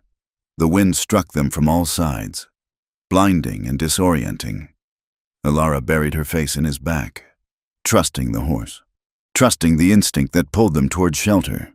When the cabin loomed out of the dark, Alara began to weep. She slid off the horse and pulled Silas down into her arms. She kicked the door, shouting until the latch gave way. She dragged him inside and slammed the door. Throwing the bolt, the silence of the room was shocking. Alara dropped to her knees. She pulled Silas toward the stove. "Silas, can you hear me?" He didn't answer. She began to strip him. Her fingers were clumsy with cold, fumbling with the buttons. She used a knife to cut his laces, pulling off his frozen boots. His feet were white as marble. She stripped him down to his long underwear, which was soaked with sweat and melted snow. She dragged the mattress from her bed close to the fire and rolled him onto it. She piled every blanket they owned on top of him. She heated bricks on the stove, wrapping them in towels and tucking them around his body. She boiled water. She washed the blood from his face. He had a deep gash on his forehead. His ribs were mottled with dark bruising, the shape of a boot heel. "Harlan," she hissed, the name a curse. Silas began to thrash. The heat was hitting him, waking the nerves. "No, stay down," he mumbled. "Silas, it is me. It is Alara. They are coming. The flank. Watch the flank. He was back in the war, or maybe back in the ambush. I am sorry," he whispered, his voice broken and high. "I lost it. The money. I lost it." Alara stroked his hair, her hand trembling. "You are safe." "You are home. I am poison," he gasped, his eyes flying open, unseeing. "Everything I touch dies. The girl, the ranch. Alara, I am here. Silas, I am not dead." He looked at her then, his eyes focused slowly. He saw the soot on her face, the fear in her eyes. He saw the roof of the cabin. "Alara," he croaked, "I am here." He tried to sit up, but groaned and fell back. "My head? You were beaten," she said, dipping a cloth in warm water and pressing it to his brow. "Harlan's men?" Silas closed his eyes. "They were waiting, by the creek. 4 of them. Said the payment was due." Alara's hand stilled. She looked at his battered face. He had ridden into a trap for her. He had taken the beating that was meant for her spirit. The wind outside battered the walls, piling snow against the window until the glass was completely covered. They were entombed. No sheriff was coming, no neighbor. They were alone in the white universe. Silas reached out a shaking hand and touched her arm. "I didn't get the money. Alara, I failed. You are alive," she said fiercely. "That is all that matters." He looked at her, really looked at her, with a clarity that cut through the pain. "You rode out. In this, I came to get you. You could have died. You should have run." "Why didn't you run?" "Because you are my husband," she said, "and I was tired of running." Silas let out a long, ragged breath. He closed his eyes, tears leaking from the corners. "I'm sorry. Alara, I brought this to your door. I brought the bully. I brought the debt. I am a curse." "Stop it," she said. "I am," he insisted. "I kill what I love. I am a killer. Alara." Harlan was right. "No," she leaned over him, gripping his shoulders. "Harlan is a liar. You are not a killer. You are the man who gave me a home. You are the man who stood between me and the town." She took a breath, her voice lowering. "You want to know what I see? I see the only man who ever looked at me and didn't see a ticket sales number. I see the man who saved a calf in a blizzard. I see the strongest, bravest soul I have ever known."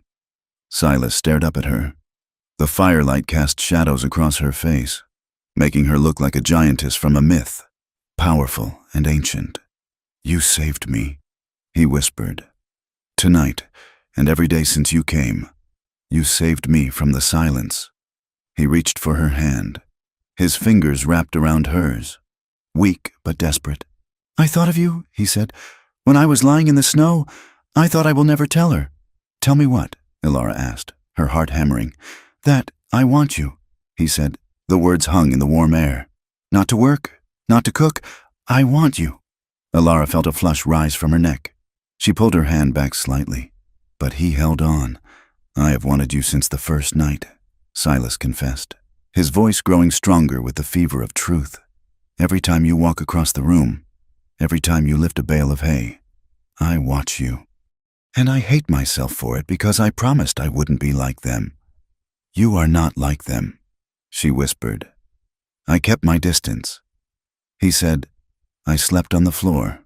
I looked away because I didn't want you to feel trapped. I didn't want you to think you had to pay for your keep." Alara began to cry, silent tears tracking through the dust on her face. "You think I didn't want you?" she asked. "Silas, I laid in that bed every night wishing you would cross the room, but I was scared. I am still scared." She choked on a sob. "I don't know how. Silas, I don't know how to be touched without shrinking. I don't know how to be soft. I am too big. I am too clumsy." Silas shifted, wincing as his ribs protested. He pulled on her hand, drawing her down. "You are not too big," he said. "You are perfect. You are the mountains. You are the sky. You are everything." He brought her hand to his lips, kissing the rough knuckles, the palm, the wrist. "I will never take more than you give. Alara, I swear it." The desire in the room was a physical weight. It mixed with the smell of the storm and the wood smoke. It was heavy with months of denial, heavy with the terror of near death. Alara looked at him. She saw the bruising on his face, the vulnerability in his eyes. He wasn't a master. He wasn't a ringmaster. He was just a man, hurt and lonely, who loved her. She slowly lowered herself onto the edge of the mattress. She reached out and touched his chest, feeling the beat of his heart under the bandages. "Show me," she whispered. Silas let out a sound that was half groan, half prayer. He reached for her. He pulled her down until she was lying beside him, the blankets covering them both.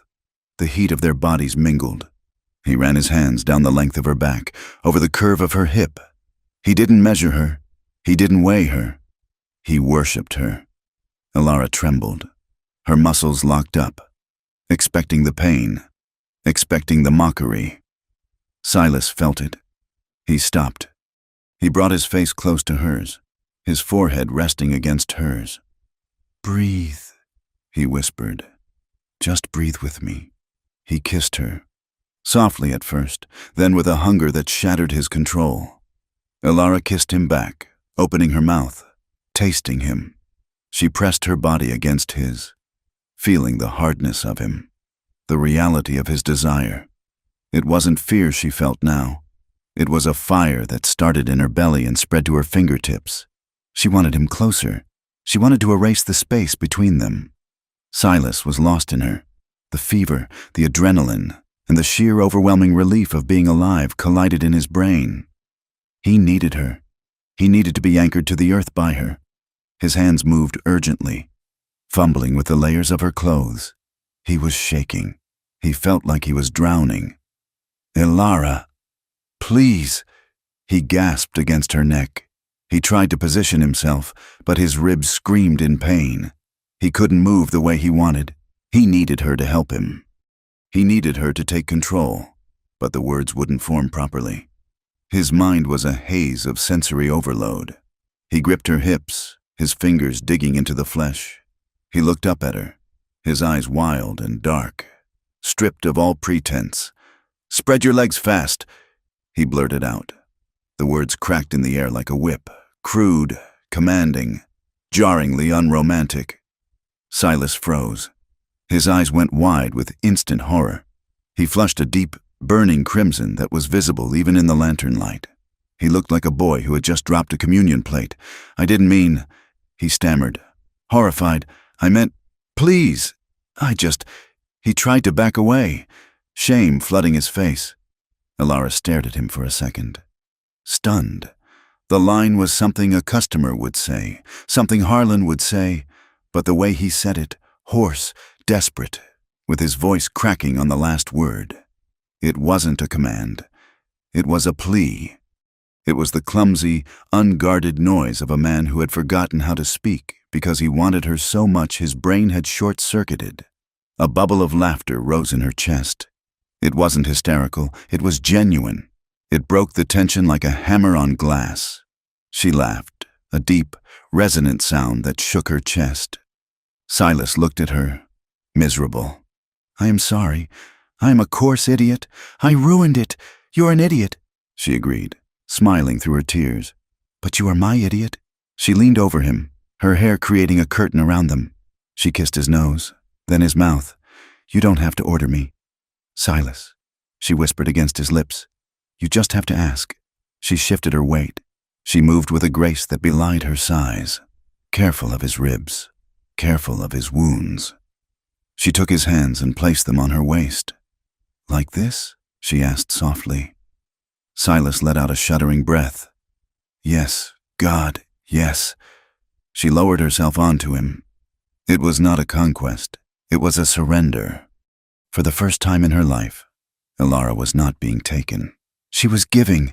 She felt the incredible, stretching fullness of him, and the shock of it made her gasp. Silas watched her face. He saw the wince, and he stopped, his hands soothing her. "All right?" he whispered. Alara looked down at him. She saw the awe in his face. She felt the connection, deep and rooting. The shame that had wrapped her body like a shroud for 24 years began to tear. "Yes," she said. They moved together. It was a slow, rhythmic rocking, dictated by pain and tenderness. It was the sound of breath catching, of skin sliding against skin, of whispered names. "Oh, Ilara." Silas groaned, arching his back, forgetting his ribs, forgetting the snow, forgetting the debt. She held him. She held him against the storm. She felt his release, the way he shook apart in her arms. And a moment later, she followed him, a wave of heat and light that washed away the traveling show, the cage, and the name freak. Afterward, they lay tangled together under the mound of blankets. The fire in the stove had burned down to red coals. The wind still shrieked outside, burying the world. But inside, the cabin was a fortress. Silas lay with his head on her chest, his breathing deepening into sleep. Ilara ran her fingers through his hair. She traced the line of his spine. She felt changed. The hollowness was filled. The cage door was open. Silas shifted, mumbling into her skin. "What?" she whispered. "I love you," he murmured, half asleep. Ilara closed her eyes. She listened to the storm. It had come to destroy them. It had tried to kill him and freeze her, but instead, it had stripped them bare and welded them together. "I love you too, Silas," she whispered into the dark. She pulled the quilt higher around his shoulders. Outside, the snow fell, erasing the road to town, erasing the tracks of the bully, leaving a clean, white page for the morning. The morning broke with a silence so profound it felt heavy, as if the sky itself were pressing down on the roof. The storm had exhausted itself in the night, leaving behind a world scoured clean and buried deep. The light that filtered through the frost-thickened windows was a pale, spectral blue, the color of cold that could snap iron. Silas Vance opened his eyes. For a moment, he did not know where he was. His body felt like a landscape of pain. His ribs were a throbbing cage of bruises. His head ached with a dull, rhythmic thud, and his hands burned where the frost had kissed them. But there was a warmth beside him that anchored him to the earth. He turned his head. Ilara was asleep. She lay on her side. Her dark hair spilled across the pillow they now shared. In the gray light, the tension that usually held her face in a mask of defense was gone. She looked younger. She looked peaceful. Her large hand rested on the quilt near his chest. The fingers relaxed. Silas watched her, his breath catching in his throat. The memory of the night before rushed back, not as a fever dream, but as a vivid, visceral reality. The storm, the rescue, the clumsy, desperate words he had blurted out, the way she had laughed, the way she had welcomed him. He felt a sudden, sharp fear. Daylight had a way of stealing the courage of the night. He worried she would wake up and remember she was a giantess and he was a broken soldier, and the walls would go back up. Then, Ilara shifted. Her eyelids fluttered open. She looked at him. There was a second of hesitation, a flicker of the old uncertainty. But then she saw the way he was looking at her, with raw, undisguised worship. "Morning," she whispered. Her voice was husky with sleep. "Morning," Silas rasped. He tried to shift his weight to face her more fully, but his ribs protested with a sharp stab of agony. He gasped, his face paling. Ilara was awake instantly. She sat up, the quilt falling to her waist. She did not grab for it to cover herself. She reached for him. "Careful," she said, her hands gentle on his shoulders. "You are battered black and blue." "Silas, I am alive," he said, gritting his teeth against the pain. "Thanks to you." He reached up and took her hand, pressing it to his cheek. "It is not a dream, then?" Ilara smiled, a soft, private thing. "No, it is not a dream." The intimacy of the moment was terrifying in its fragility. They were two people who had spent a lifetime building fortresses around their hearts, and now the gates were open. It felt dangerous. It felt essential. "We have to check the stock," Silas said, forcing himself to sit up. "The snow, the shelter might have collapsed." Ilara frowned. "You should rest. I can go." "We go together," Silas said firmly. I am done leaving you behind to handle the heavy lifting. Ilara, we do it together." She looked at him, searching his face for any sign of regret. She found none. She nodded. Together. Getting out of the cabin was a battle. The snow had drifted halfway up the door. They had to push together. Silas leaning his good shoulder against the wood.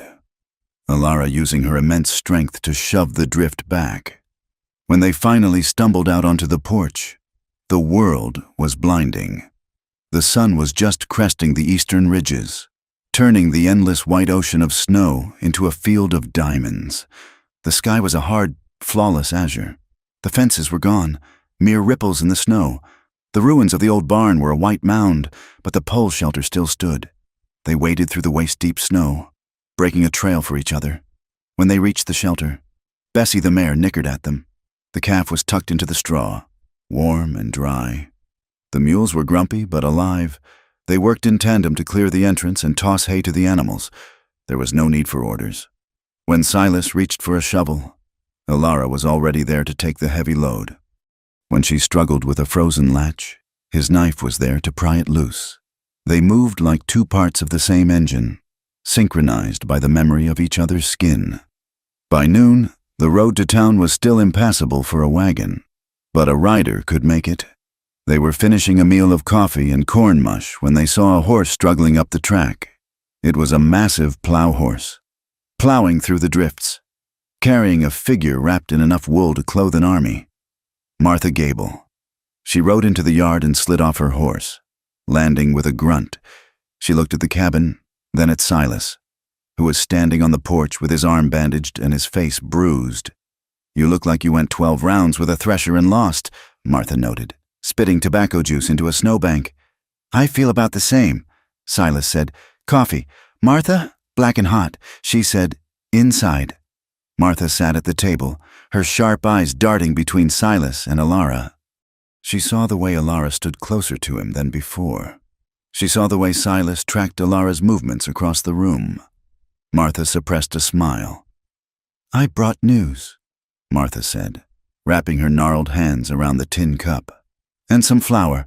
I figured you might be low." "Thank you," Ilara said. "The town is buzzing like a kicked hive." Martha continued. "Harlan Boyd's men didn't come back to the saloon last night until dawn.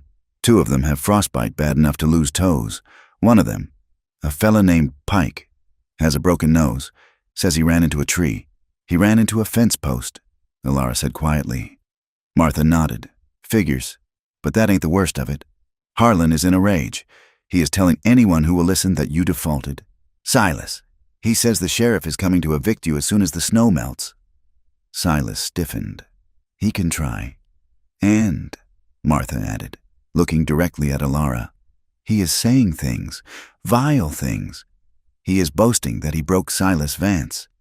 And he is telling folks that he is going to take you in, like a stray dog. He says you will be scrubbing his floors by Sunday." Ilara's hands clenched into fists at her sides. The shame tried to rise, the old reflex to hide, but she looked at Silas. He wasn't looking at the floor. He was looking at her, and his eyes were burning with a cold, protective fury. "He is a liar," Silas said. "The town is starting to wonder." Martha said, "They saw the condition of those men. They know you are just one man. Silas, they are starting to ask how 4 hired guns got bested by a rancher in a storm. They are starting to ask if Harlan pushed too far." Silas stood up. He walked to the wall and took down his gun belt. He strapped it on, wincing as the leather cinched over his bruised ribs. "We are going to town," he said. "Now?" Martha asked. "The roads are hell. Now!" Silas said. "I am done hiding. I am done letting him tell the story." Ilara stepped forward. "I am coming with you." Silas turned to her. "I expected nothing less." They rode into Ironwood 3 hours later. The town was digging itself out. Men were shoveling boardwalks, shopkeepers were chipping ice from storefronts. The sound of shovels scraping against wood stopped as the Vances appeared. It was a sight the town would talk about for a generation. Silas rode the gray mare, Bessie, because the bay was dead. He sat stiffly, his face a map of violence, his hat pulled low. But beside him, riding one of the mules because no other horse could carry her easily, was Alara. She sat tall. She did not hunch. She wore her men's coat and a scarf, but her head was high.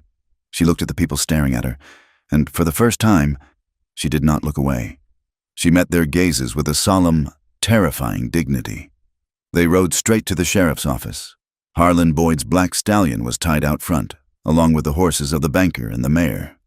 Silas dismounted. He swayed slightly when his boots hit the ground, pain radiating up his legs, but he steadied himself. Alara swung down, towering over him, towering over everyone. They walked onto the boardwalk. The door to the office opened, and the sheriff stepped out, followed by Harlan. "Well, look who crawled out of the snow," Harlan sneered. He looked tired, his eyes rimmed with red, but his arrogance was untouched. "I was just telling the sheriff it is time to execute that foreclosure. You are trespassing." "Vance!" Silas stepped up to the edge of the porch. A crowd began to gather. Store clerks, ranchers, women with baskets. They sensed the violence in the air. "I am not trespassing," Silas said, his voice carrying clearly in the cold air. "I am standing on ground that I paid for with blood and sweat, and I am here to report a crime." Harlan laughed. "A crime? You not paying your debts isn't a crime. It is just pathetic. Attempted murder is a crime," Silas said. The crowd murmured. Harlan's smile faltered. "Your men ambushed me at the creek crossing yesterday," Silas said. "4 of them. They beat me. They killed my horse. They left me to freeze. They told me it was a message from you."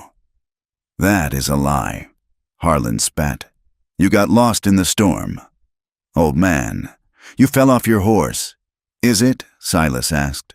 "Then why are your men nursing broken bones? Why did I find them waiting for me?" "Sheriff, arrest him," Harlan commanded. "He is disturbed." The sheriff didn't move. He was looking at Alara. Alara stepped forward. The wood of the boardwalk groaned under her boot. She moved past Silas, placing herself between him and Harlan. She looked down at the bully. She was 6 inches taller than him. "Tell them the rest, Harlan," she said. Her voice was not loud, but it resonated like a cello string. Harlan sneered up at her. "Shut your mouth, freak. No one wants to hear you grunt. Tell them you tried to buy me." She continued, her voice rising. "Tell them you threatened to foreclose on the land unless I agreed to come to your house.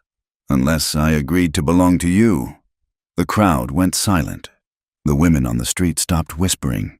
She looked out at the townspeople. She saw the baker who had stared at her. She saw the women who had crossed the street to avoid her. "He calls me a monster," Alara said.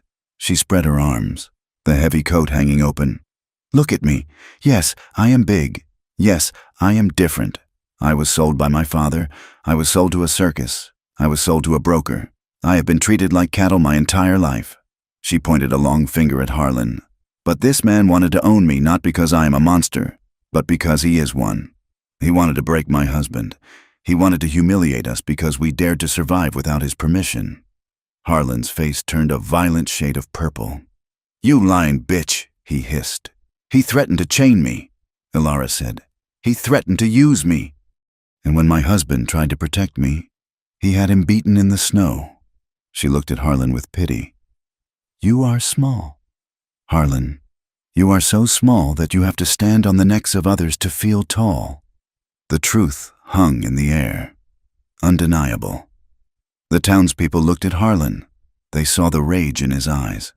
They saw the bruises on Silas. They remembered the arrogance, the threats, the years of Harlan pushing his weight around. Harlan saw the tide turning. He saw the disgust in the eyes of his neighbors. Panic flared in his chest. He was losing control.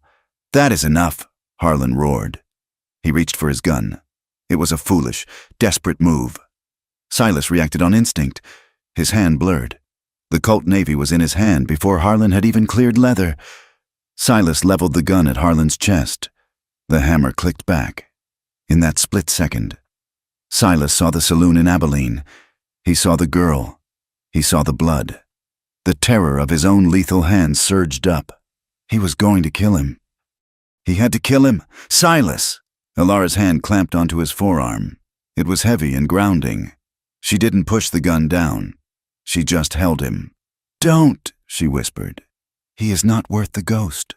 Silas, don't let him turn you back into a killer." Silas froze. He looked at Harlan, who was staring down the barrel of the gun, sweating, his hand half frozen on his own weapon. Silas looked at Alara. Her eyes were steady. She was his anchor. He let out a breath he didn't know he was holding.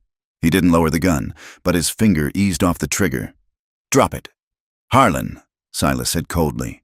Harlan, trembling with rage and humiliation, tried to reholster his gun, but his hands were shaking and his boots were slick with snow. He took a step back, his heel catching on a patch of black ice on the boardwalk. He flailed. He fell backward, hard, off the raised porch. He landed in the frozen street right behind his stallion. The black horse, spooked by the sudden movement and the shouting, reared up. Its iron-shod hooves came down. Harlan screamed. The horse's hoof struck Harlan's leg, shattering the bone with a sickening crack. The animal danced away. Wild-eyed, Harlan lay in the muck, clutching his leg, screaming in agony. The sheriff jumped off the porch. "Get the doctor," he yelled. Silas slowly lowered his gun. He looked at Harlan, writhing in the mud. There was no satisfaction in it, only a grim sense of finality. Alara slipped her arm through Silas's. She leaned her weight against him, supporting him. "It is over," she said. The investigation that followed was swift.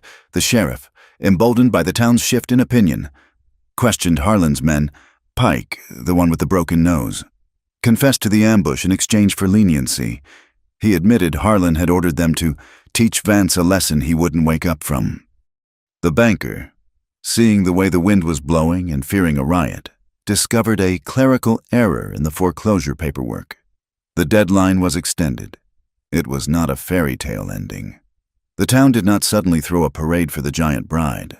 People still stared. Children still whispered. Prejudice is a weed with deep roots. It does not die in a day. But the malice was gone. When Silas went to the general store, men nodded to him. When Alara walked down the street, people stepped aside, not out of fear, but out of a begrudging respect. She had stood up to Harlan Boyd. She had saved her husband. She was formidable. Help came quietly. Martha Gable sent her hired hands to help rebuild the barn properly. A sack of seed corn appeared on their porch. A blacksmith fixed the plow for free. Silas and Alara returned to the ranch. They had their land. They had their scars.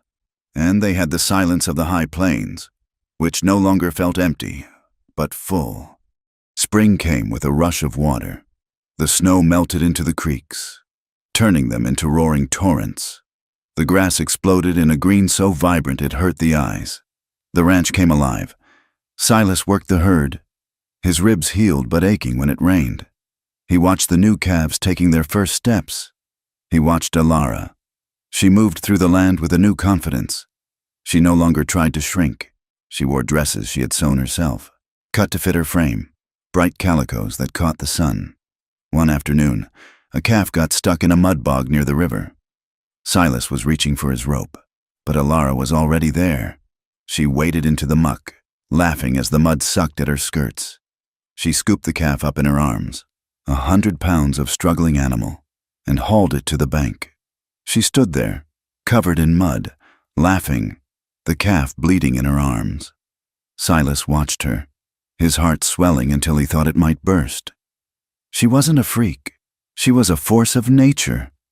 Their evenings were quiet. They bathed in a large tin tub by the stove, taking turns washing each other's backs. The shame that Alara had carried about her body had dissolved, washed away by Silas's hands and his reverence. She learned to let him look at her. She learned to look at herself in the small mirror and see a woman who was loved. They read together. Silas would read from a newspaper or the Bible, his voice low and steady. Alara would sit on the rug, Silas's head resting in her lap, her massive fingers gently combing through his hair, untangling the gray from the brown. By late autumn, the signs of the future were undeniable. Alara's dresses were let out at the waist. She moved a little slower. She placed her hand on her stomach often, a look of wonder on her face. A child. A child made not from a transaction, but from love. A child who would grow up knowing that size was not a curse, but a capacity for holding more life. Christmas Eve, 1884. The winter had returned, but it was a gentle one. Snow dusted the ground, but the air was still. Silas and Alara sat on the porch bench, wrapped in a buffalo robe. The sky was a canopy of cold, hard stars, glittering like shattered glass. The land stretched away in blue shadows. "It has been a year," Alara said softly. "Since the storm." Silas nodded. He held her hand, his thumb tracing her knuckles. "A year since I almost died. A year since I found my life." He looked at her. She was beautiful in the starlight. "You know," he said, a mischievous glint in his eye, "I seem to remember saying something very particular to you that night." Alara blushed. Even in the dark, he could see it. "Silas Vance, do not repeat it." "Something about speed?" Silas teased. "And legs?" Alara laughed, the sound bright and free. "You were delirious. You were a babbling fool." "I was," Silas admitted, his smile fading into something tender. "I was a desperate man trying to tell you that I needed you more than I needed air. I just chose the wrong words." Alara leaned her head on his shoulder. "They were the right words," she whispered, "because they were yours, and because for the first time in my life, I didn't feel like I was being bought. I felt like I was being chosen." Silas kissed the top of her head. "I choose you, Alara. Every day, every morning when the sun comes up, and every night when the wind blows, I choose you." They sat in silence, watching the stars wheel overhead. They were not perfect. They were scarred people. Silas still woke up sweating from dreams of gunfire. Alara still flinched when strangers laughed too loudly. They were odd, the lonely cowboy and his giant bride. But as they sat there, rooted on their land, holding each other against the vast, indifferent dark of the American West, they knew they had won the only victory that mattered. They had survived, and they were not alone. Thank you for listening to this story. I hope the journey of Silas and Alara resonated with you. I would love to hear your thoughts on their story. Please leave a comment below letting me know where you are listening from and what you thought of the ending. If you enjoyed this tale, please consider subscribing to From Wild West for more stories of the frontier. Thank you for your time.